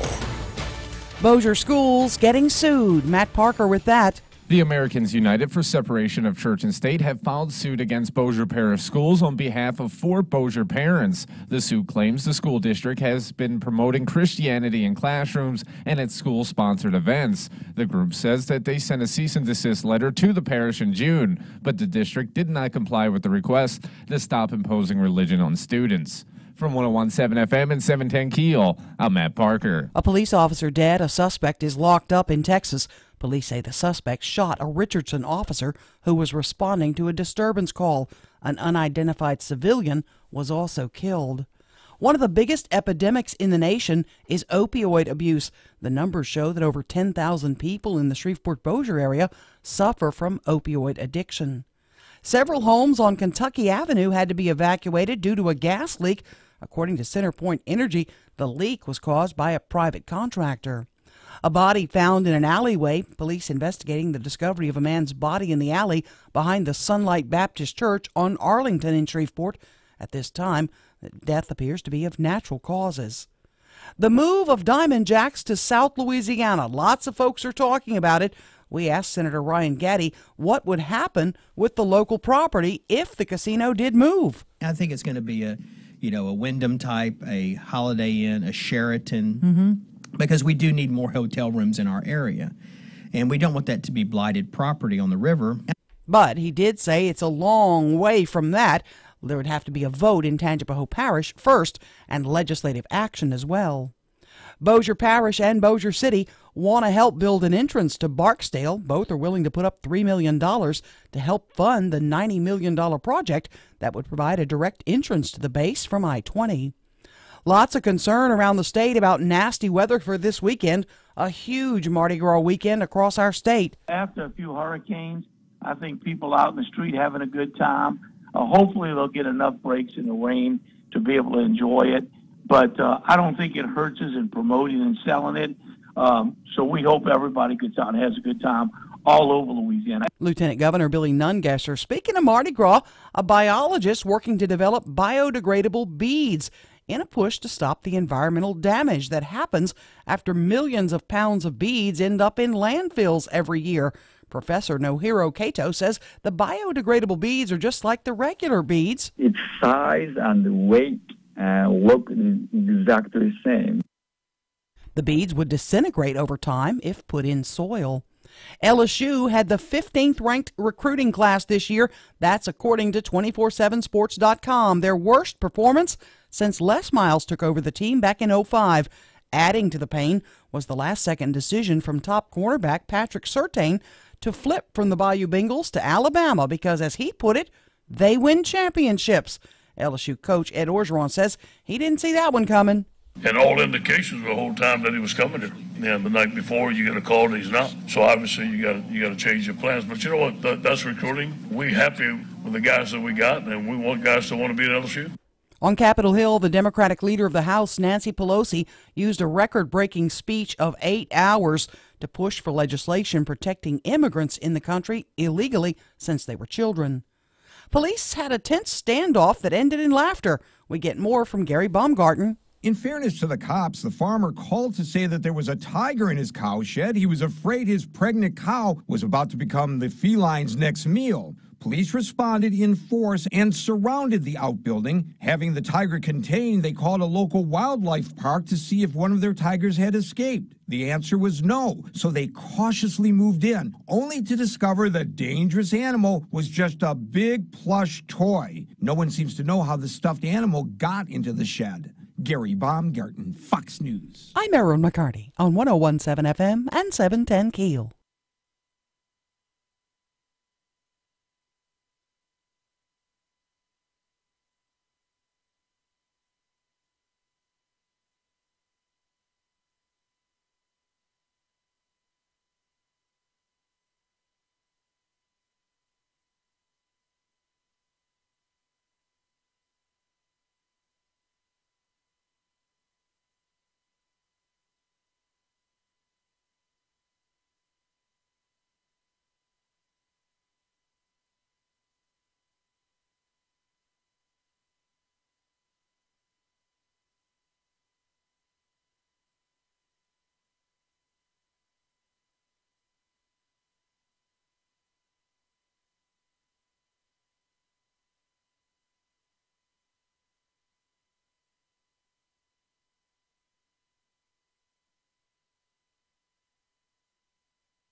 Good morning, 737. Robert J. Wright and Erin McCarty, 101.7 FM and 710 KEEL. KEEL app's a free download. Hooray from Office Furniture Source. Back again for a little bit this morning is Daniel Nobles, financial advisor, Edward Jones in Bossier City. Hey, Mr. Daniel, how are you today? Man, I am good. How are y'all? Well, all you see, wild ride, stock market roller coaster. You said the other day, you joined us earlier this week, and you said, everybody just kind of pump the brakes, take it easy, take a deep breath. This probably won't last that long. Is the volatility as it was for this week, is that a thing of the past? What's your take on the current stock market condition? So as far as volatility being done, absolutely not. You need to remember we have these little pullbacks of 5% or more about 2 to 3 times a year. Talking about this particular one, you know, what really was the driving force here, wages increased. People started panicking, and they're afraid inflation is going to get up out of control. And then the Fed is going to start raising rates and tighten monetary policy faster than was predicted. Look, that's okay. Excuse me, pardon me just a second, Daniel. Yes, When you sir. say people are afraid of inflation, I wasn't. Erin's not. I'm not sure you were losing sleep over those concerns. Who are those people that you're referring to? Well, if you watch the news and you act solely on emotion, that's a lot of the big headlines that we're driving off a lot of this big sell-off. But the underlying theme in all this is that our economy is healthy. People are making more money. This is good things. Our corporations are growing, and our economy is healthy at the end of the day. The Dow Jones is still well above where it was 1 year ago today, right? Absolutely. And touching on another little deal on as far as this market dip, technology shares led the fall. They lost the most. Industrials and financials actually helped a lot of the losses. They didn't lose nearly as much. And I want to touch on this because diversification is key. My goal is to preach this every time I talk with y'all. Spread out my potato sack of money into a lot of places, right? That is right. And Aaron, I will tell you, taking advantage of these last couple of days is key. And your potato sacks of money, I didn't get any calls from you, so I'm assuming you took advantage of this big buying opportunity somewhere. Well, I like the lumps in the bed, Daniel. I just got. How do folks get in touch with you though if they want to bring their sacks in? I'm about a mile from Louisiana Downs. My office is at the corner of Shed Road and Stockwell Road, and my phone number is 318-549-9155. And I would encourage all retirees or people that are within 5 to 10 years of retiring, come see me or find someone like me to sit down and go over your portfolio. Now is so important to get the appropriate mix of stocks and bonds that's going to build you an all-weather portfolio to carry you through. Daniel Nobles, Edward Jones, thanks so much. You are too awesome. Well, thank y'all for everything that you do. You bet. 1017 FM, 710 Keel traffic update. Hey, Ruben, what's the latest? The intersection at Line Avenue and East 70th Street's dealing with some slow-moving traffic right now. And we just received reports of a major accident on Highway 80 eastbound near Bellevue Road in Houghton. If you have anything to report to us, please give us a call at our Planet Fitness Traffic Hotline, 687-ROAD. Your AccuWeather.com forecast, a good deal of sunshine for today with a high around 60. Tonight, partly cloudy this evening, then we'll have increasing clouds late, a low of 39. Cloudy for tomorrow with a couple of showers in the afternoon and a high of 64. With your AccuWeather.com forecast, I'm meteorologist Brian Thompson.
.42, it's 1017 FM and 710 Keel. Robert J. Wright and Erin McCarty. The Shreveport Security Systems text line is 318-392-1884. Is it blowing up?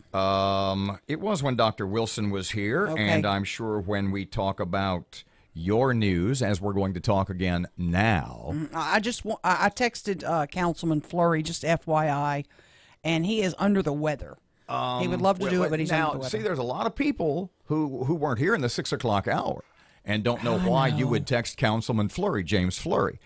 And as I sort of promoted at the beginning of the show, in political speak, the political lexicon is you've got to stay ahead of the story. When you're the news, you got to stay ahead of the story. I don't want to be the news. When you're the news, you have to get your story and I don't mean this necessarily a negative way, your side of the story, your spin out there first. You are going to be in the news. You are going to be in the news today. Maybe. You are definitely going to be in the news on Monday and probably on Tuesday. You tell everybody why. The mayor and I have talked for a week or so about me possibly serving on a city committee or commission or something down there. She knows how much I love Shreveport and asked me if I would be interested in serving. I said absolutely. She has asked me now. We had a formal meeting yesterday in her office. She has asked me and is now recommending me to the council as one of her 2 appointees on the A&E committee, which is the agriculture. No, I don't know nothing about pigs. Texas A&M. Architectural and Engineering Committee. What was that again? Architectural and my God, Erin's I don't know on the nothing pig. about architecture and engineering either. Well, we'll get to that too. Oh my God, you're being bought off. You're part of the system. You're just as crooked as everybody else. That was my thought. I can see the columns being written right now. What does she know? She's a moron. She doesn't know anything about daylight saving time. She doesn't even know about the moon phases. Whatever. She's an idiot. I'm just saying what people are going to say. And that's okay. But the people who really know me know that I am a stickler for budgets and finance. So why you? Did you say at one point to Miss Ollie, did you say, Miss Ollie, WTH? You know what? Not in those words, but kind of. I said, I hope you know what you're getting. She said, yes, and that's exactly what I want. She said, I want someone. Lynch without the nails? Pretty much. I want someone who will speak out, who will question, who will call things out when things don't look right, and who will be sure that things are done with integrity.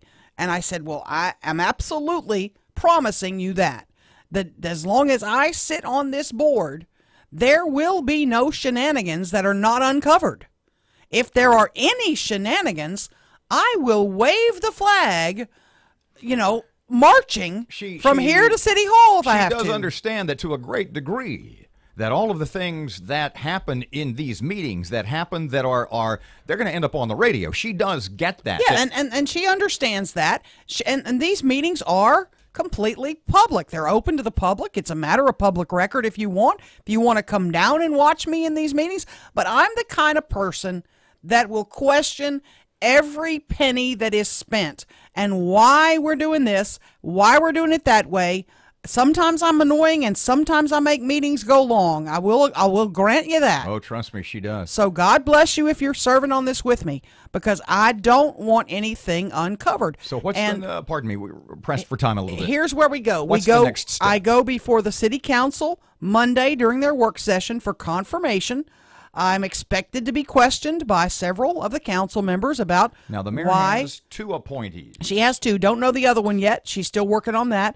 If they want to ask, and my big question was, is she, and I've asked people around her and people not around her, is she doing this to curry favor with me because I wield some sort of influence? She's been in office, it's toward the end of her first term. Yeah, she's in her last year. And these are appointees. These 2 folks have been there 9 years. These are Cedric's folks. Why has she not replaced them until now? She didn't. I don't know. I don't know. I think she's now getting to the point of where she knows, here's the committees where I need to put better people on or different people on. I shouldn't say better, just different people on, and give things a fresh look. Whether or not she's doing this to curry favor with me, I made that really clear with her. I said, if you think in any uncertain terms that this is going to change how I talk about you and the election and the city, I hope you understand this won't. She said, I completely understand that. She says, I know you speak your mind. She said, you and I both know we've had disagreements Sorry, kid, over we the got to past go more 3 on years. this just after 8 o'clock. Yeah. 101.7 FM, 710 Keel. Traffic and weather updates. Let's do traffic right now. Here's Ruben on Keel. The intersection at Line Avenue and East 70th Street is dealing with some slow-moving traffic right now. And we just received reports of a major accident on Highway 80 eastbound near Bellevue Road in Houghton. If you have anything to report to us, please give us a call at our Planet Fitness Traffic Hotline, 687-ROAD.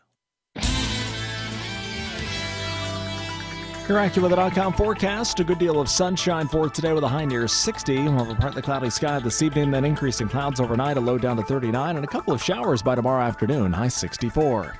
With your AccuWeather.com forecast, I'm meteorologist Brian Thompson. If it's happening, we know about it. And we'll bring you what happens next. Breaking news and trending talk. 101.7 FM and 710 Keel. KeelNews.com. KeelNews.com.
$7:52, 101.7 FM, 710 Keel. Sports time. Good morning from the sports desk of 1130 The Tiger. This is Tim Fletcher. Florida snapped a three-game SEC losing streak with a 73-64 win over LSU Wednesday night in Gainesville. Freshman Tremont Waters, 3 with just under 4 minutes to play, cut Florida's lead to 68-64, but LSU wouldn't score the rest of the way, missing their final 9 shots. Waters, who finished 3 of 15 from the field, missed 5 threes and a layup over that final deciding stretch. Brendan Sampson led LSU with 17 points. Northwestern State nearly snapped their Southland Conference losing skid last night in Prather Coliseum, but Lamar guard Joey Frenchwood made a steal with 10 seconds to play and hit 2 free throws with 2.7 seconds remaining to seal the visiting Cardinals' 79-75 win. NSU falls to 3-20 overall, 0-12 in the Southland. National Signing Day brought some hits and misses for LSU. Ed Orgeron was able to snare sensational wide receiver Jamar Chase out of Archbishop Rummel and Scotlandville defensive back Kelvin Joseph, but the Tigers lost 5-star cornerback Patrick Surtain Jr. from Florida to Nick Saban in Alabama. Northwestern State signed Houghton's Levante Gibson, Airlines Kobe McGee, Woodlawn's Jordan Hester, St. Mary's quarterback Aaron Howell, and Manny's Tobias Williams. Defending SWAC champion Grambling inked Northwestern's T.J. Hawthorne. Louisiana Tech didn't sign anyone from the area yesterday, but head coach Skip Holtz believes this is his best recruiting class. From the sports desk of 1130 The Tiger, this is Tim Fletcher.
It is 7:55, 101.7. It'll be the best dancing A&E committee ever. 7:55, 101.7 FM and 710 Keel. Robert J. Wright and Erin McCarty. If you are just joining the show, we'll talk about this in detail because I have lots of questions.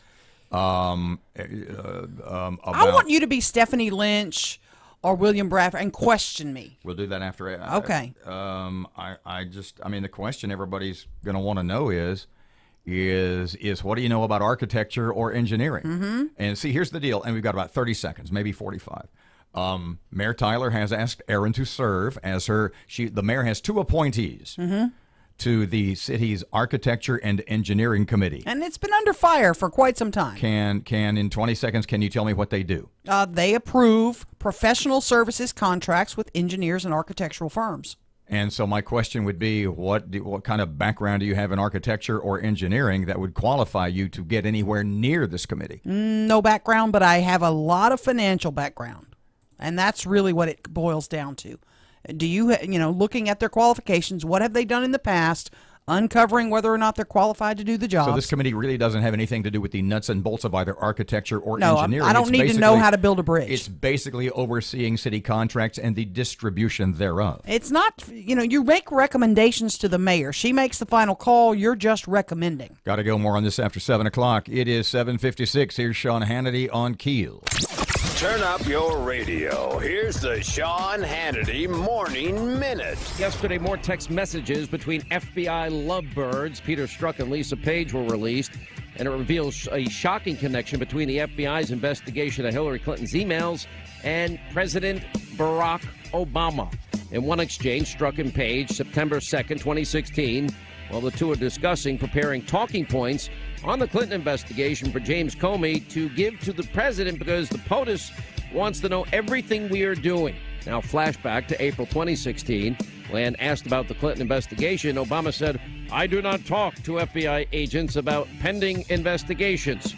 Well, what more could you expect from a corrupt administration that weaponized the IRS and weaponized the intelligence community to go after people that they don't like? Check out the Sean Hannity radio show later today, right here. Are you putting your retirement savings in a 401k, IRA, or investment account? Then I have one word of advice. Stop. Many experts warn of a stock market crash any day now. And if it's anything like the last 2 crashes, you could lose 50% or more of your hard-earned savings in the Wall Street casino. Can you afford to lose half of your retirement savings again? Hey, you don't have to lose a penny because there's a better, safer way to save for retirement. And you can learn all about it in a free report. This is the report Wall Street and big banks desperately hope you never see. Why? Because this method continues to grow your money even when the market tumbles. It lets you take back control of your money and finances, and it gives you penalty-free access to your savings. Plus, it beats the pants off any 401k or IRA. These are uncertain times, so get the information you need today to guarantee your retirement security. To get this free report, go to bankonyourself.com right now. That's bankonyourself.com. bankonyourself.com. The intersection at Uri Drive and Southfield Road's dealing with some slow-moving traffic right now. And we're still keeping an eye on that major accident on Highway 80 eastbound near Bellevue Road in Houghton. If you have anything to report to us, please give us a call at our Planet Fitness Traffic Hotline. That's 687-ROAD. Your AccuWeather.com forecast, a good deal of sunshine for today with a high near 60. We'll have a partly cloudy sky this evening, then increasing clouds overnight, a low down to 39, and a couple of showers by tomorrow afternoon, high 64. With your AccuWeather.com forecast, I'm meteorologist Brian Thompson. Ooh, right now 31 degrees, parade weekend. It's looking a little iffy. Details on the way just past 8. Right now 31 degrees, 101.7 FM, 710 Keel, 8 o'clock. Breaking news and trending talk. This is 101.7 FM and 710 Keel. KEEL.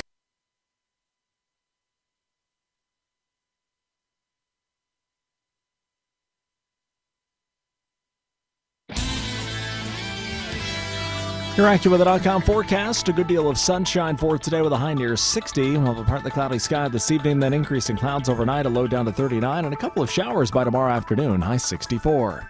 With your AccuWeather.com forecast, I'm meteorologist Brian Thompson.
Hi, I'm Mike West for BSW.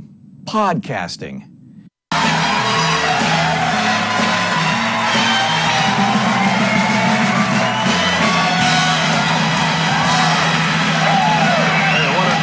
a crowd, you know. They're all right there. Thank you very much. Thank you very much. No, I tell you, I'm all right now, but last week I was in rough shape, you know. I mean, last week my wife, she signed me up for a bridge club. I jump off next Tuesday. I mean, last week was rough. Are you kidding? Last week I looked up my family tree. 2 dogs were using it.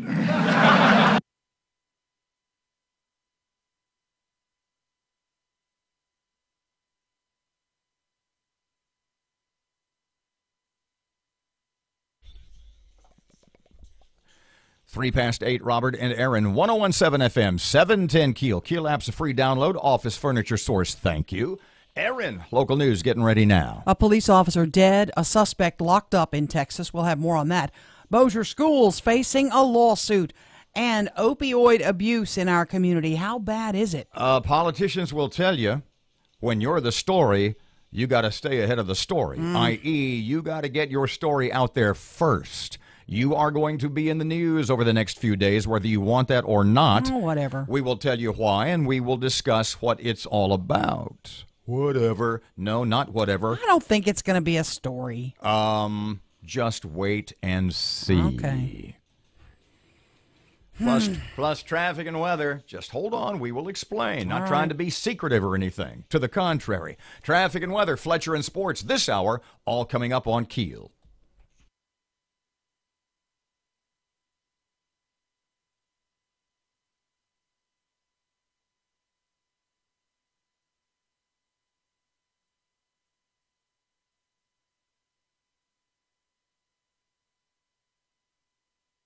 I tell you, I can't relax, you know. Well, the other night I was in a place, I felt like having a few drinks. I went over to the bartender, I said, surprise me. He showed me a naked picture of my wife. Yeah,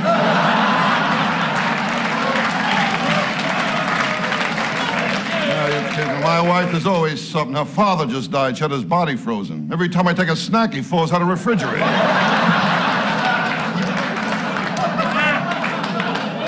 I mean, my wife can't do nothing right.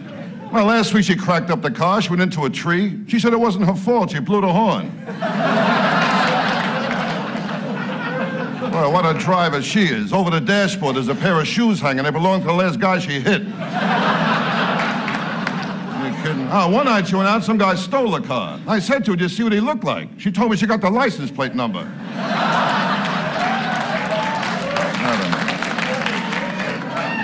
I tell you what, me, nothing comes easy. Well, last week I went to the track. They showed off the opening gun. They killed my horse.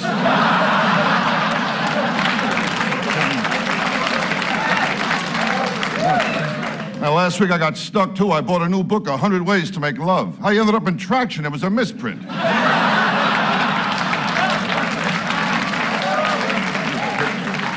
I never had any luck with girls anyway. I know I'm ugly. I went to a freak show. They let me in for nothing. My wife, she don't go for me either. And when she gave birth, I asked if I should be in a room with her. She said, what for? When I got pregnant, you wanted a room with me. I tell you, since I'm a kid, women always gave me a hard time. My mother never breastfed me. She told me she liked me as a friend. I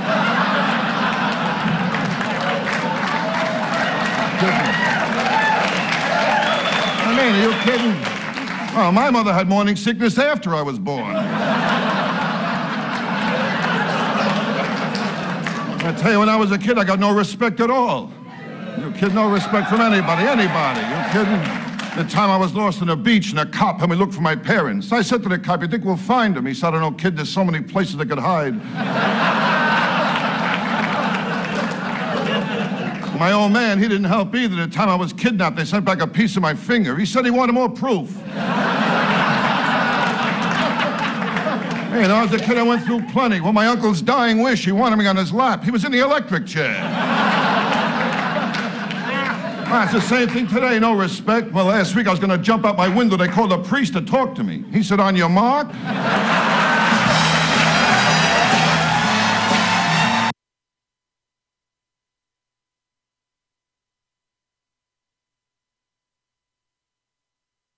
guys, how's it going? Today, I want to show you my awesome new Wix website. It's got everything I love all in one.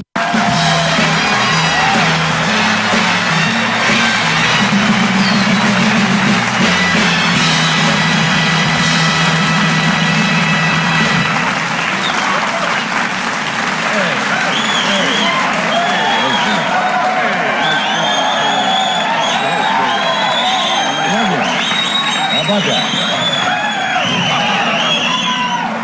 Isn't that nice? What a crowd, huh? Yeah, they love you. Really nice. Don't get. How you doing? Okay? I'm doing fine. That's You're great. looking real good. Yeah? Real good. All right. Yeah. Big movie coming out, huh? Oh, everything is going good. Everything is okay, yeah. Bought a house, I hear? I bought a house. Out here? You know, in Connecticut, I bought a house. Westport. Westport? Oh, yeah. Nice place, yeah. That's very high class. Almost from Connecticut. Yeah. Yeah, a nice place up there, Westport. I bought a house up there, Johnny, you know, and it's really nice. Howard's nice. People are nice, you know what I mean? And I got nice neighbors over there, too. And last week I played tennis with my neighbors, you know, Marianne and Biff. Marianne and Biff? You ought to come up there, you know me? Yeah? Spend a few days, you and I relax. They don't bother you. It's nice. Have a good time. Just you and I alone. No? Sure. Want to bring that along, too? Sure.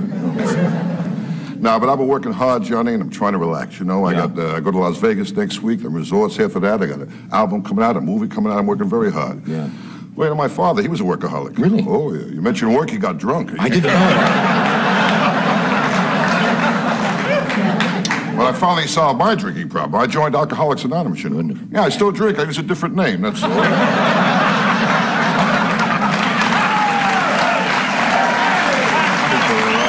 job.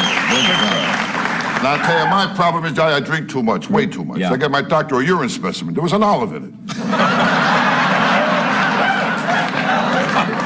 Hey, when I drink, I don't know what I'm doing. I was loaded one night, I went into a gay bar. Whew, it was ridiculous. There was 15 guys for every guy. This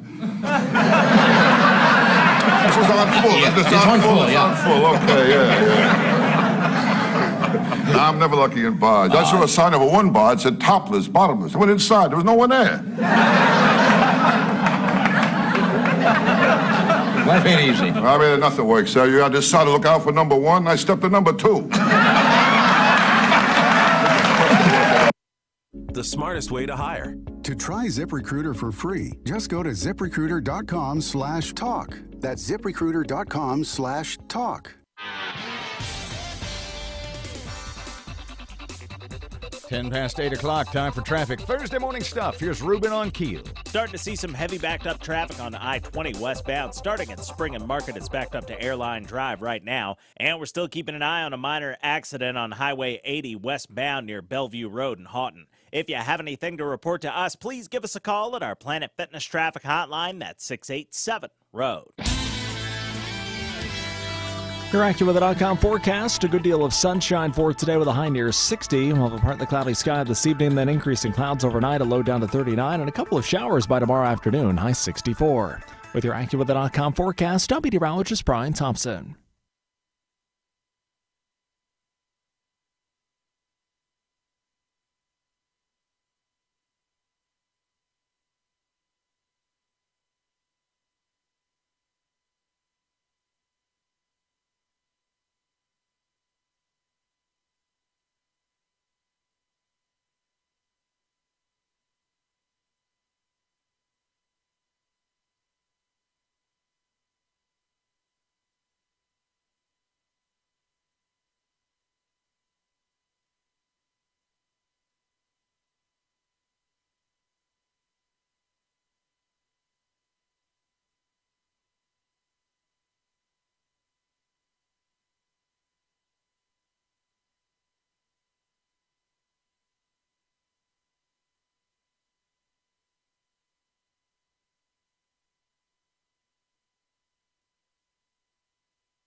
Twelve past 8 o'clock. Robert J. Wright, Erin McCarty, 101.7 FM and 710 Keel. Keel app's a free download Office Furniture Source. And The Shreveport Security Systems text line, I mention this now for a specific reason, because we want to know what you think about what we're about to tell you. 318-392-1884. You're making such a big deal of this. I don't like it. It's a big deal. Read a couple of the texts you got during the news break, and then, if folks don't know the news, because you are, well, just read the story and you'll see. Good luck on A&E could mean lots of things. No, not that one. Okay. It's a story. When a journalist becomes the news instead of reports it, it becomes a story. Yep. To which I said, oh, damn. Then this person said, people will wonder if you are CNN reporting on Trump or Fox and Friends.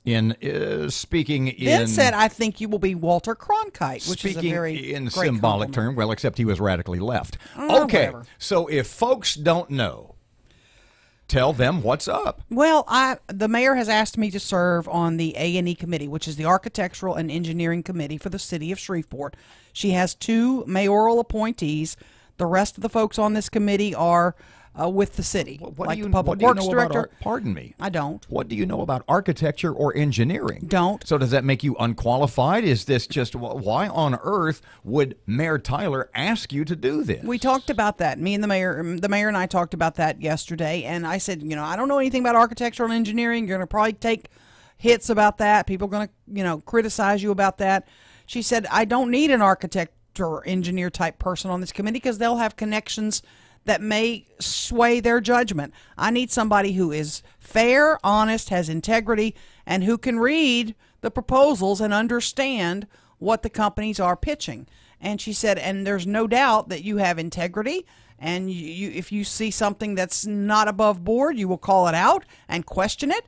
And I said, there's no doubt about that. I guarantee you that. I'm seeing in my head the news stories. I'm seeing the columns that are going to be written. I'm just seeing lots of stuff that said, the mayor's just working you. She's just making you part of the problem. This just proves you're in her pocket. You're on the take. You're as corrupt as anybody else. I asked her that too. I said, I would like to know, you've been in office 3 years. You got 1 year left. Why now? Why are you making this appointment now? Is it to win Curry?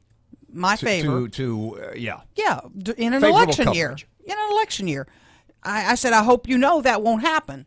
And she said, oh, I absolutely know that. She said, I've been wanting to make these changes, and now I think I have found the people I want to put in places where I want them. And she said, and I really want you to do this. So when the mayor tells you you are the culmination, you, Erin McCarty, are the culmination of an extensive 3-year search, you buy that? I don't know that there's been a 3-year search. I think the mayor's had so many fires to put out that these things have been kind of second-tier projects. But I told her when she was sitting in here last week, when she first brought it up, I told her, I said, you need to fix that A&E problem. It does not pass the smell test. You've got whether or not anything is being done wrong down there, I don't know. Now, but it is not what people think it should be. Councilman Fleury, James Fleury, former council president James Fleury, has been critical of the current structure, the current makeup of this committee. Yeah, and also Monday, he's proposing some changes to this committee. And he sent you a text earlier this morning. Do you want to pass that along? He's not feeling good today. I spoke with him on the phone. He is under the weather, but he said that's good news. He was glad to hear that. He was glad to hear that I was one of the mayor's picks. He's proposing replacing the MPC director who serves on this committee and another person with one member of the city council and another member who chairs the infrastructure committee. He's still keeping the 2 mayoral appointees, which would serve 2-year terms. Who's the other one? Do we know yet? Don't know yet. She interviewed another person yesterday prior to me. Mm-hmm. I don't think that person accepted yet. I think they're thinking about it or praying about it. So what happens now? I go before the city council on Monday for confirmation. She said it's usually kind of a rubber stamp. You're going to wear sunglasses like Cedric in the old days? No. And you know what? I welcome and I hope they ask me the tough questions. I'm never one to mince words. I'm not going to tell them anything, just so they'll smooth it over. If they don't want me, they don't want me. That's fine. I promise to them and to you, if you're listening to me, you will not find shady deals on this committee while I'm sitting on it. Guaranteed. So how much are you getting paid for this? There's no money involved. This is a volunteer position. There will be no lunches with engineers or architects. I will not go to lunches with them, even if I pay for it. That won't happen with me on this committee. I will specifically look at the proposals and rank them in my view. Explain to me how that works. Explain to me precisely, and to folks who don't know, what the Architecture and Engineering Committee does if it doesn't have anything to do with architects or engineers. Well, it does. The architectural and engineering firms submit proposals, and we look at your qualifications. This committee looks at your qualifications and then ranks you. If you're going to build, let's just say you're going to do an overlay of Juella. And Matt wants to do an overlay of Juella. 4 other companies want to do the overlay of Juella. They want to be the engineering, the design firm, whatever it is. I look at your proposals, and then this committee ranks them 1, 2, 3, and submits those rankings to the mayor, who makes the final decision. And I asked her yesterday, I said, I'm not interested in serving if I'm going to sit on this thing and rank these, and then you just pick whoever you want. She said, I have only overruled 1. And it wasn't even an overrule. She said, I picked the number 2 on the list because number 1 was not a Shreveport contractor. It was somebody from out of state, and I wanted to deal with somebody who pays taxes here, etc. So to cover once again, who else is on this committee now? Not necessarily persons, but who makes up this A&E committee besides the mayor's 2 appointees, of which you looks like you're going to be one? The Public Works Director sits on this committee. The Water and Sewer Director sits on this committee. I'm trying to find the full language. It's not right in front of me, but they're all city officials. And Councilman total of 9? Total of 9, is it? I think the total is, it may not be 9 now. Fleury wants it to be 9, but I'm not sure what the exact number is. But there's been some talk about completely doing away with this committee and just letting the mayor's office and her staff handle it. I'm going to tell you right now, bad idea. Bad idea, because then you have city employees who are making these judgments with no oversight. And they can, you can take them to lunch and, talk to them. And you would put a city worker in a position of making all kind of calls that probably wouldn't be a good idea. But now you're in that position, and I want you to address that. Well, I want you to address that when we get back. Okay. And you actually do have, it pains me to say, you might be qualified for this. We will review when we get back. 19 past 8 o'clock, 101.7 FM, 710 KEEL. Here's traffic. Starting to see some heavy backed up traffic on I-20 westbound. Starting at Spring and Market, it's backed up to Airline Drive right now. And we're still keeping an eye on a minor accident on Highway 80 westbound near Bellevue Road in Houghton. If you have anything to report to us, please give us a call at our Planet Fitness traffic hotline. That's 687-ROAD. You're active with an .com forecast. A good deal of sunshine for today with a high around 60. Tonight, partly cloudy this evening. Then we'll have increasing clouds late, a low of 39. Cloudy for tomorrow with a couple of showers in the afternoon and a high of 64. With your AccuWeather.com forecast, I'm meteorologist Brian Thompson.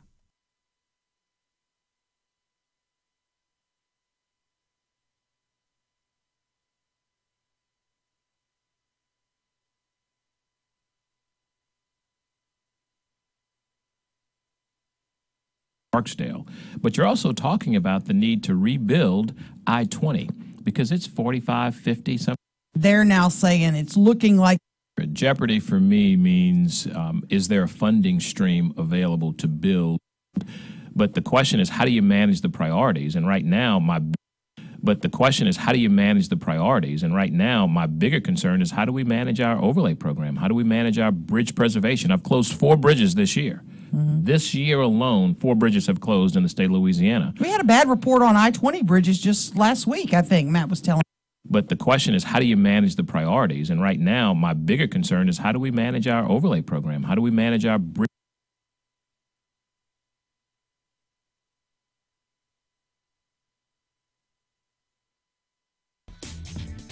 Corruption. Oops. Was that on? 21 past 8 o'clock, 101.7 FM, 710 KEEL Sports. Good morning from the sports desk of 1130. Bad report on I-20 bridges just. Tanker, an 18-wheeler tanker hanging off of the Mississippi, have to go and do those repairs. So this is a very, very dynamic system when you say that we manage. The intercity connector, when you say we might not be able to build that, how do we pay closer for to it? being built than it ever has been, though. I mean, what? I would agree with that, Robert. I mean, what are we looking at, 2045? The machinations of this, I mean, it's... You know, this corridor was originally discussed when we talked about I-49 originally. We went through a process. You have a very well-built and balanced infrastructure system here. You've got a loop that many cities would love to have, and you've got connectivity that gets you from 20 to 220, and you've got I-49 from 220 north. The community sets... You know, this corridor was originally discussed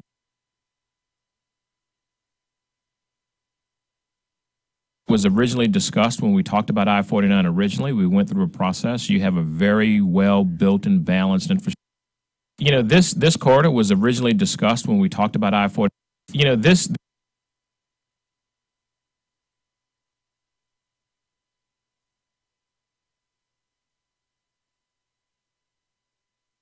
our job is to be responsive to the NLCOG, to the local. Our job is to be responsive to the NLCOG, to the local government entities, to the business entities, and to the residents. And so recognize that the infrastructure we build is at the demand of people, and the community has got to make a decision. Our job is to be responsive to the NLCOG, to the local government entities, to the business entities, and to the residents. And so recognize that the infrastructure we build is at the demand of people.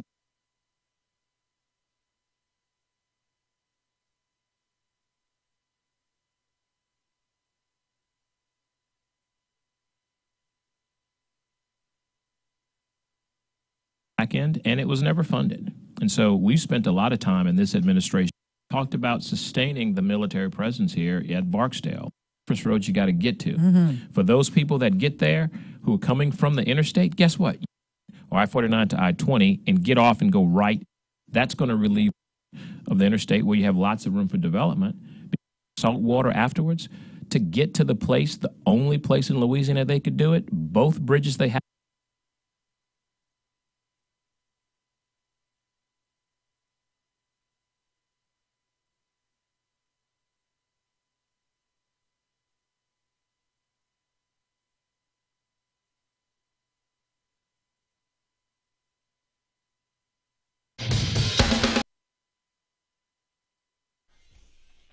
Okay, so this will be kind of fun. 101.7 FM, 710 KEEL, Robert J. Wright, and Erin McCarty, because my mic was kind of on. And I said what you may have heard me say, and if you didn't, I'll just repeat it. I said she was an artist and her medium was corruption.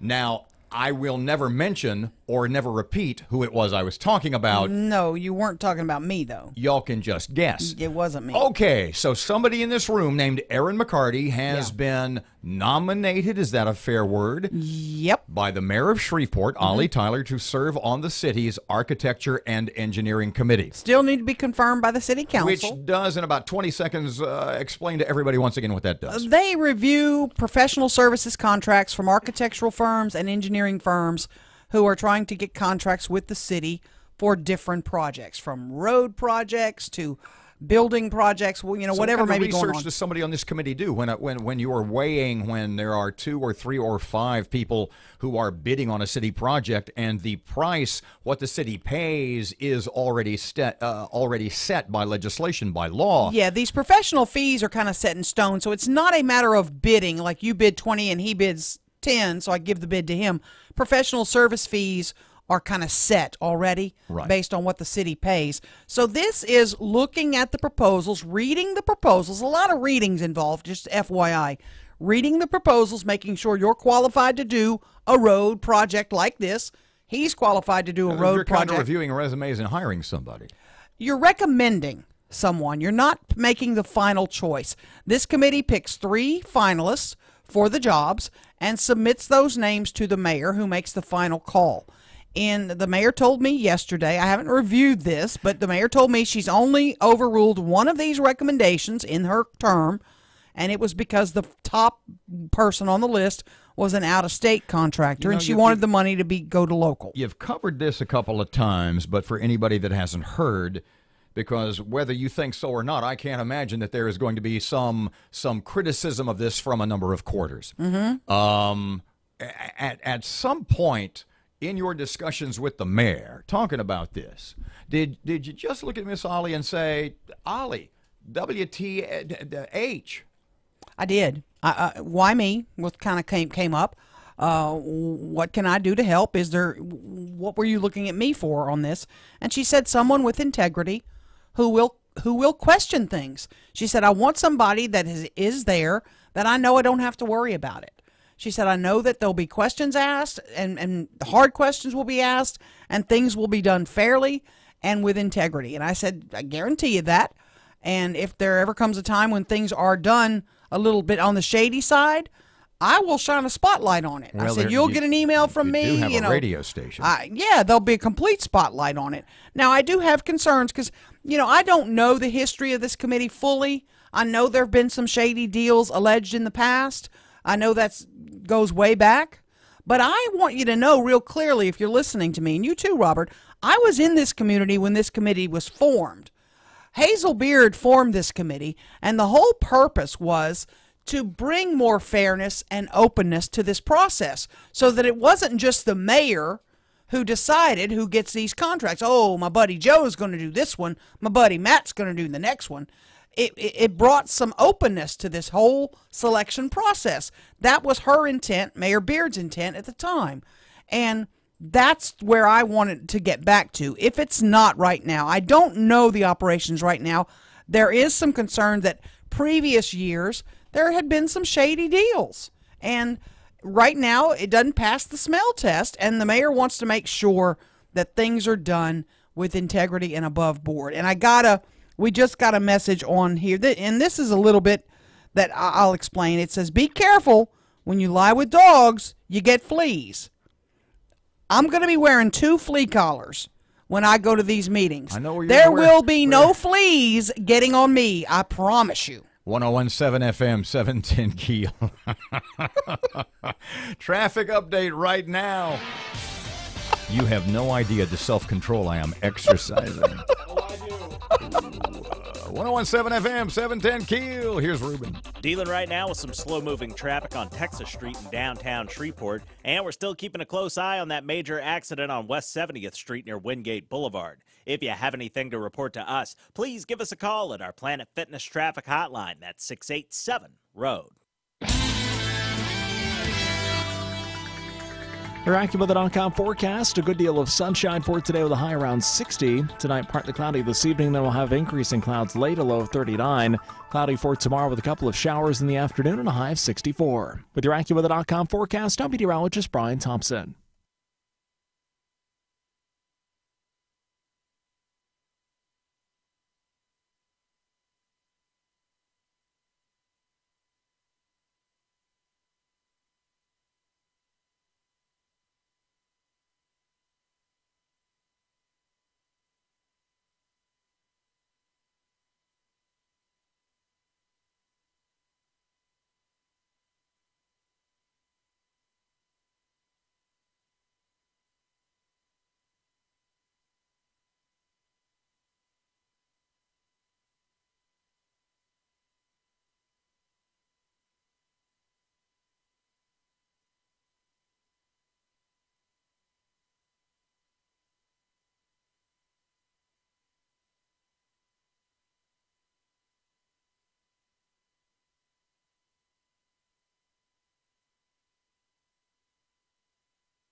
The power of information. KEEL News now.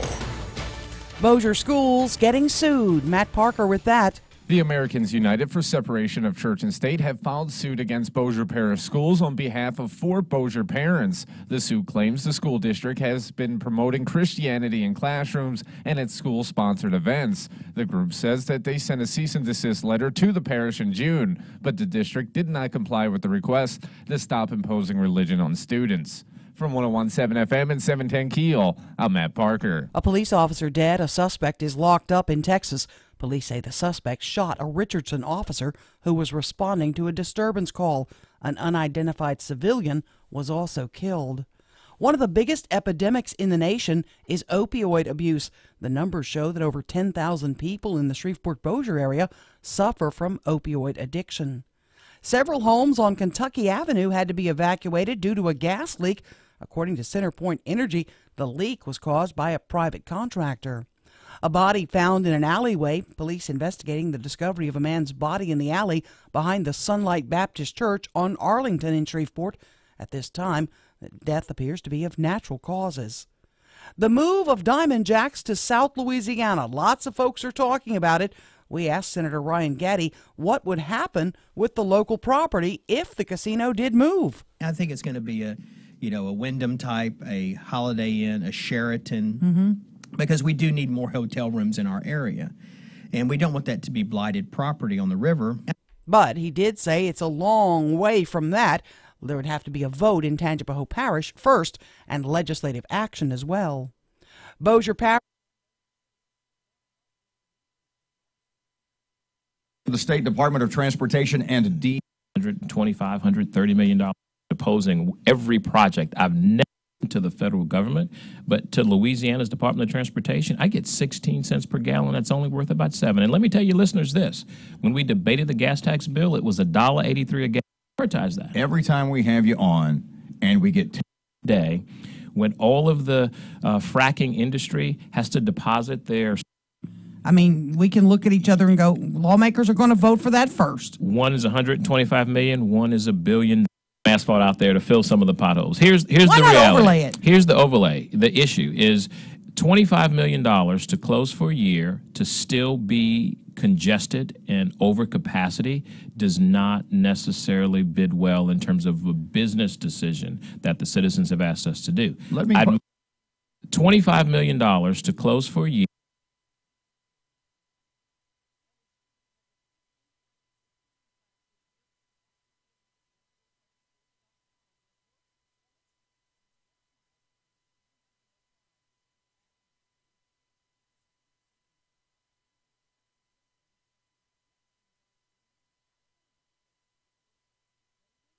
Ships. LSU coach Ed Orgeron says he didn't see that one coming. And all indications the whole time that he was coming here. And the night before you get a call that he's not. So obviously you got to change your plans. But you know what? That's recruiting. We happy with the guys that we got, and we want guys that want to be at LSU. On Capitol Hill, the Democratic leader of the House, Nancy Pelosi, used a record-breaking speech of 8 hours to push for legislation protecting immigrants in the country illegally since they were children. Police had a tense standoff that ended in laughter. We get more from Gary Baumgarten. In fairness to the cops, the farmer called to say that there was a tiger in his cow shed. He was afraid his pregnant cow was about to become the feline's next meal. Police responded in force and surrounded the outbuilding. Having the tiger contained, they called a local wildlife park to see if one of their tigers had escaped. The answer was no, so they cautiously moved in, only to discover the dangerous animal was just a big plush toy. No one seems to know how the stuffed animal got into the shed. Gary Baumgarten, Fox News. I'm Erin McCarty on 101.7 FM and 710 KEEL.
.101.7 FM, 710 KEEL, Shreveport Security Systems text line 318-392-1884.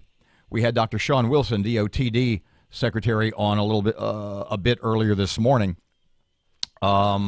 This evening there is a meeting in Allendale that you are going to attempt to clear some time on your schedule to attend Tell me about this, because that's one of the reasons he's in town, yes? No, he's not going to that meeting. He's going to a legislative breakfast. He's at a Okay, legislative breakfast right now. But Allendale has 3,300 Allendale strong. They have a Facebook page. Tell me a little bit about that. That they have been linking on their Facebook page links to a number of our segments that related previous interviews with Dr. Wilson and other things related to the intercity connector, proposed intercity connector of I-49. Right. They put a post up a couple days ago. There's one that's up now. Dr. Sean Wilson says intercity connector in Shreveport's in jeopardy, which was our headline. But then above that, they have written, it's looking like I-49 intercity connector is dead. Well, see, that was what Dr. Wilson said, and he said because we don't have the funding. But look, not accurate. Explain to me the difference between him saying the intercity connector may not be built because we don't have the money, and the Shreveport space program moon launch is canceled because we don't have the money. Right. I mean, there's not going to be a Shreveport space program moon launch. Right. How far down the line they've been going back and forth with this I-49 intercity connector lack of decision for decades. So when he says, well, it might not be built, well, you know what? We might not have a space launch. The struggle is with federal funding. Now the way the Trump administration is changing it, you have to have more state matching dollars to leverage to get the federal dollars. And that balance is a little bit different, and Louisiana doesn't have the money. The point I was making was that there are no plans for an intercity connector right now. So when you say, there kind of are. They've picked the route. When do you think an intercity connector, if built at all, is going to be built? 2040? It's a ways down the road. It's Okay, a way. But the Allendale group has a meeting this evening. It's at 6:30 at 1515 Clay Street. And here's what they have on their post. It says, we'll talk about DOTD Secretary Wilson's recent call-in to KEEL Radio announcing the intercity connectors in jeopardy, and we'll also be planning our March celebration in How can a road Swifco that's Park. never going to be built be in jeopardy? That's my question. And I think the problem with the issue, not the problem, the issue with Dr. Wilson's remarks that they were misinterpreted.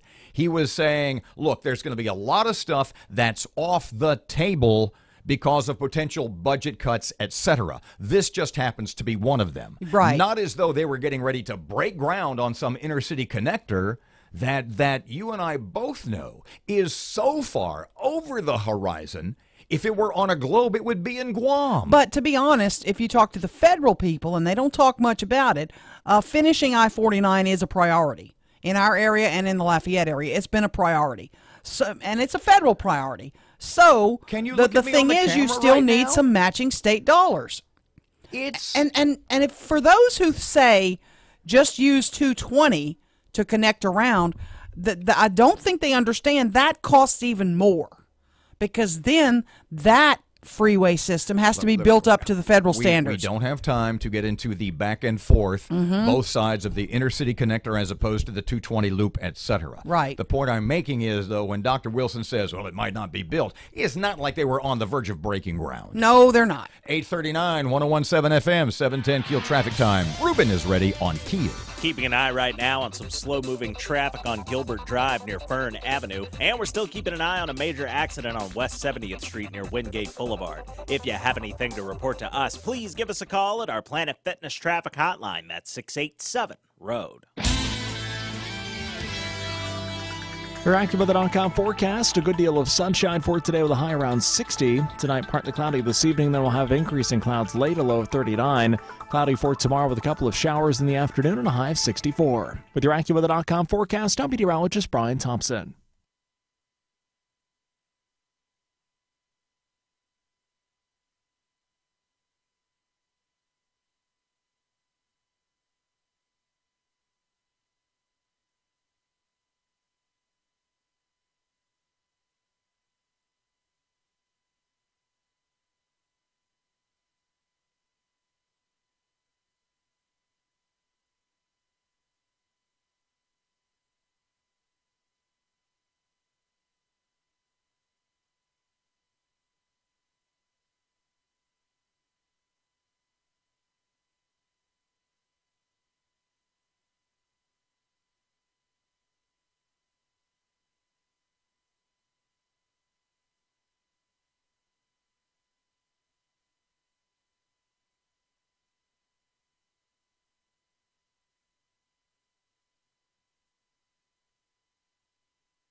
My mic's on. You might want to.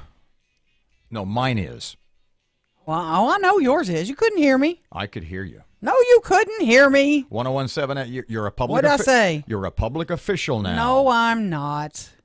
I'm not paid. It's a non-paid position. I'm a volunteer serving on a board. Donald That's Trump isn't it. taking salary to be president of the United States either, but that doesn't mean he's not a public Nobody's voting for me. You know. The city council votes for you on Monday. It's not, and it's not dependent on that. That the mayor told me, they can't. It's a long story, but they can or cannot confirm. But she can still put me there. So for what it's worth. So 1017 FM 710 Keel. Robert J. Wright and Erin McCarty. If you don't know what we're talking about, Erin is about to become a bigwig in no, city stop it. What? It's you're making this way. I'm gonna do a civic duty. That's the way I'm looking at it. I'm gonna be serving on the Architectural and Engineering Committee, the A&E committee. Just to bring more openness. One of the That's most my goal. powerful city committees there is. No, People will say it is. I understand that. People will say, you know why they say? Because obviously it has a ton of influence, which is why there has been so much criticism of this committee over the last X number of years. And it shouldn't be that powerful. It should be black and white. Let's look at these proposals. Which ones are qualified? Which ones are better qualified? And let's rank them thusly. Now, and nobody's going to be able to call me up and go, hey, can you help me out? Can you hook me up? Can I take you to Two Johns for lunch and help my company out? No, I'm not. I don't do that. If I want to go to Two Johns, I'm going to buy my own damn Two Johns. I, on the other hand, can be taken to Two Johns. No, you're not going to be able to influence me either. Sorry. That's not going to work. We just want drinks and steaks. Yeah, exactly. Okay, so here's the deal. And I mean this in all seriousness. There may be some questions, and in fact, over the weekend when I had mentioned this to a couple of people who are either elected officials or formerly elected officials, they questioned your qualifications, they questioned your bona fides to serve on this committee. And earlier this morning in another segment, I said with a great degree of sincerity. You, as a matter of fact, to serve on this committee, though your background is not in architecture, nor is it in engineering. Neither one. It at some point, that's not the most important thing. So I want you to do two things for me. I want you, A, to tell me in your mind as a member of this committee what is important to you, and B, why you, Erin McCarty, because at some point you had to give the mayor a resume, so to speak, and sort of convince her and those in her department and those in her administration that you were in fact qualified for this. So start with what you think is important, what your duties are, what you think is the purpose of this committee and its goals should be, and why you're going to be good at it. The most important thing for me, and the mayor and I had a long conversation about this, is integrity and an open policy to make sure that everything is above board, everything is done by the book properly. And in my background, I'm not an architect or an engineer, don't have any background in that. But to be honest with you, I'm public service minded. I've served on lots of other committees. Well, like what? I served on the Cabosa board for many years. What'd you do there? I was secretary. I was chair at some point. I was big on the financing. I'm always big on budgets. People that serve with me will tell you, oh, dear God, we got to go with Erin and study the budget. Because I'm a nickel and dime person. I want to look at where's everything spent. Currently, I'm serving on the YWCA's finance committee. You've been with them for a while, too, the YI. I was on their board of directors. Now I'm just on the finance committee. And those folks they will be the first to tell you, oh, gosh, man, she catches everything. If there's anything in a budget that's a little bit out of whack or out of line, she will catch it. She'll question it. And I'm not a CPA or financial background, but I do know those things. I study those things. I'm a big money nickel and dime type person. I also serve on the board of directors for other organizations. I'm about to start serving on the Captain Shreve Neighborhood Association. I care about this Nick city. Getter's Loving Solutions. You're on his board. You bet. I love this city. I care about this city. I'm going to be honest with you, and I told the mayor this. Everything I'm telling you, I've shared with her, so I'm not telling you anything out of school. This committee has not, over the past few years, many years to be honest, has not passed the smell test. There have been over many years, I'm not saying right now, but years ago, there have been many deals that people thought were really shady and really, maybe it's not illegal, but it just doesn't feel right. It makes me squeamish. There will be no squeamish deals if I'm serving on this panel. The first time there's some sort of shady business or somebody tries to come to me, or I hear that somebody's coming to one of these committee members trying to influence them by buying them a microwave or do whatever you're doing. I need a microwave. It's coming into light. I'm going to put it in writing. I'm going to email it to the mayor. I'm going to wave all the red flags. You've got a radio station. I kind of do. Does Miss Ollie kind of understand that this is, yes. This is, I don't mean to say that this is going to be sort of a political reality show, but it's going to be kind of a political reality show. She understands that. My other concern was, is she trying to curry favor with me in her election year? Is she trying to win me over because maybe I have a little influence? I asked her that. I said, I hope you understand. My job on the radio is completely different and separate from this committee. That this is not going to influence me to make me be nicer to you this year because it's an election year. I hope we're clear on that. Luckily, and she understood that completely. Luckily for you and me and the listeners, and I dare say the city of Shreveport, not entirely separate from your radio job. 848, 1017 FM, 710 Keel, traffic and weather just ahead. Traffic and weather just ahead.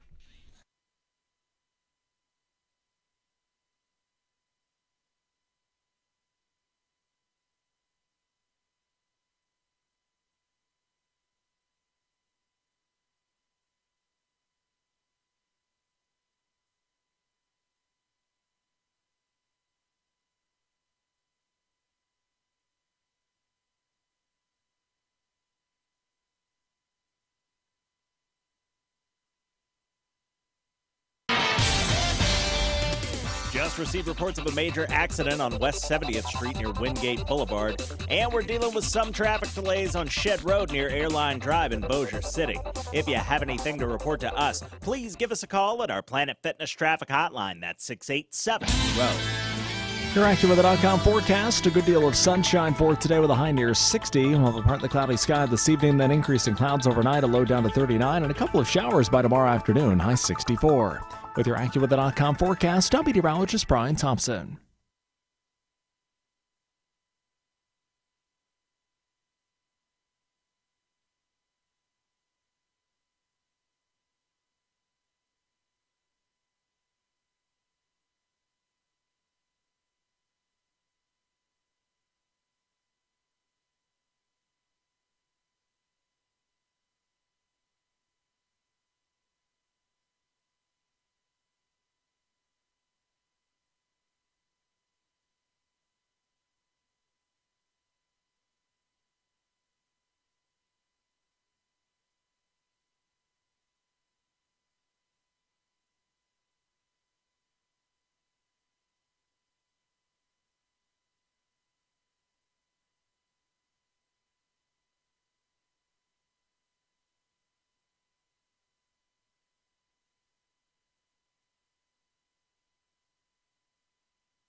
You're listening to American Ground Radio's Morning Minute. A judge in California has ruled that a bakery does not have to make a wedding cake for a same-sex couple. He says the right of freedom of thought is guaranteed by the First Amendment. That includes the right to refrain from speaking. But maybe you can't have your cake here and eat it too, because freedom of religion has been used to justify all kinds of discrimination throughout history, whether it be slavery, the Holocaust. But this isn't about slavery or the Holocaust. This is about a cake and a wedding and the right for people of religious beliefs to follow their beliefs. American Ground Radio, where building a better America begins with building a better us. Return each weeknight from 6 to 7 p.m. with Louis R. Avalone and Stephen Parr on 101.7 FM and 710 KEEL and streaming live at KEELnews.com. Hey there, Robert J. Wright and Erin McCarty again for Twin City Appliance. A couple of weeks ago, it was a couple of Sundays ago, I was MC at the bridal show in Bossier City. Yep. And you know Ronnie Ramirez, right? Oh, Who of course. also has Shreveport Limousine. Love him. And he owns, and he had it there, this 1930s, like Ford, I think, and you raise the hood on it. I'm getting to Twin City here. And you raise the hood, and there's nothing under there. I mean, there's just like the engine block, a couple of spark plugs, an alternator. That's basically it. Oh, my. Now, on your car, you raise the hood, and what do you see? Oh, computers and digital things. The point I'm making is this. When Erin's refrigerator at home breaks down, yeah, and it's one of those new, I don't know if yours is Sub-Zero or Decor or Wolf or Marvel, it's one of the top ones. Yeah, I got a good one. Erin's refrigerator, if it goes on the blink, it's kind of like one of those brand new 2018 models. Mm-hmm. If my refrigerator goes down, it's like a 1935 Ford. The point I'm making is no matter what kind of appliance you have, the experts at Twin City Appliance can take care of it and make it good as new, whether it's an old, overly simplified model like mine, or a highfalutin computer gym like mine. I think now that you mention it, I do think my refrigerator is gas-powered. Yeah, Twin City can fix it, I promise. Give them a call today, 318-688-0253, or check them out online, twincityappliance.com.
.101.7 FM, 710 KEEL. Robert J. Wright and Erin McCarty. Shreveport Security Systems text line 318-392-1884. Now Erin will get the calls from the crazy lady at 3:30 in the morning that wears aluminum foil on her head so that the space alien across the street can't penetrate her brain. Sometimes it's 2:30 in the morning. I get those already. Back tomorrow morning. It's true. Back tomorrow morning, 6 till 9. Robert and Erin, 101.7 FM, 710 KEEL. Here's Kim Commando. If you have a new generation smart TV, listen up. It may be watching you more closely than you're watching it. Kim Commando with your Thursday Consumer Tech Update. Smart TVs are the ones with built-in apps for Google, Netflix, YouTube, Hulu, and all kinds of other web connections and streaming services. This means they're connected to the internet 24/7. It has its own IP number, and everything and anything with an IP number can be hacked. When you initially set up your new smart TV, it asks you for permission to track your viewing habits. It watches you while you watch it. Most people give permission without much thought. Consumer Reports tested 5 smart TV brands: Sony, LG, Samsung, TCL, and Vizio. They say that smart television security is so poor that hackers can easily take full control of the TV and even change the channel and install new apps. So if you agree to allow your smart TV to track what you view, hackers can very easily get all that personal data about your viewing habits too. I'm Kim Commando. There's that old saying about the way to a man's heart. But this Valentine's Day, the way to your true love's heart is actually through your kitchen with a Valentine's Day gourmet dinner from HelloFresh. And this week, my selection is spicy. Chicken pineapple quesadillas with pico de gallo and southwestern spices. Yum! Shredded chicken breasts and mozzarella makes this a classic comfort food. And the special HelloFresh spices add a warm, smoky pizzazz. And then the sweet, tangy pineapple comes through and makes this quesadilla simply out of this world. Of course, HelloFresh always provides the healthiest, freshest ingredients in just the right quantities, delivered straight to your door. So have some fun cooking together and fall in love eating together. Plus, there's free shipping and $30 off your first HelloFresh meal. Get started right now at HelloFresh.com/Kim and shipping's free. HelloFresh.com/Kim for $30 off.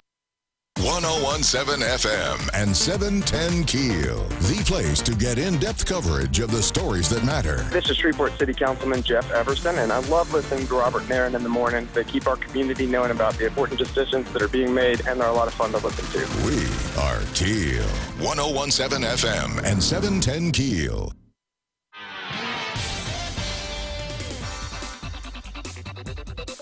Dealing right now with some slow-moving traffic on Texas Street in downtown Shreveport, and we're still keeping a close eye on that major accident on West 70th Street near Wingate Boulevard. If you have anything to report to us, please give us a call at our Planet Fitness traffic hotline. That's 687-ROAD.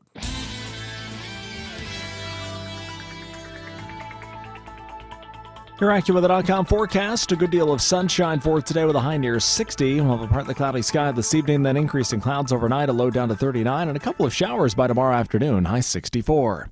With your AccuWeather.com forecast, I'm meteorologist Brian Thompson. Breaking news and trending talk.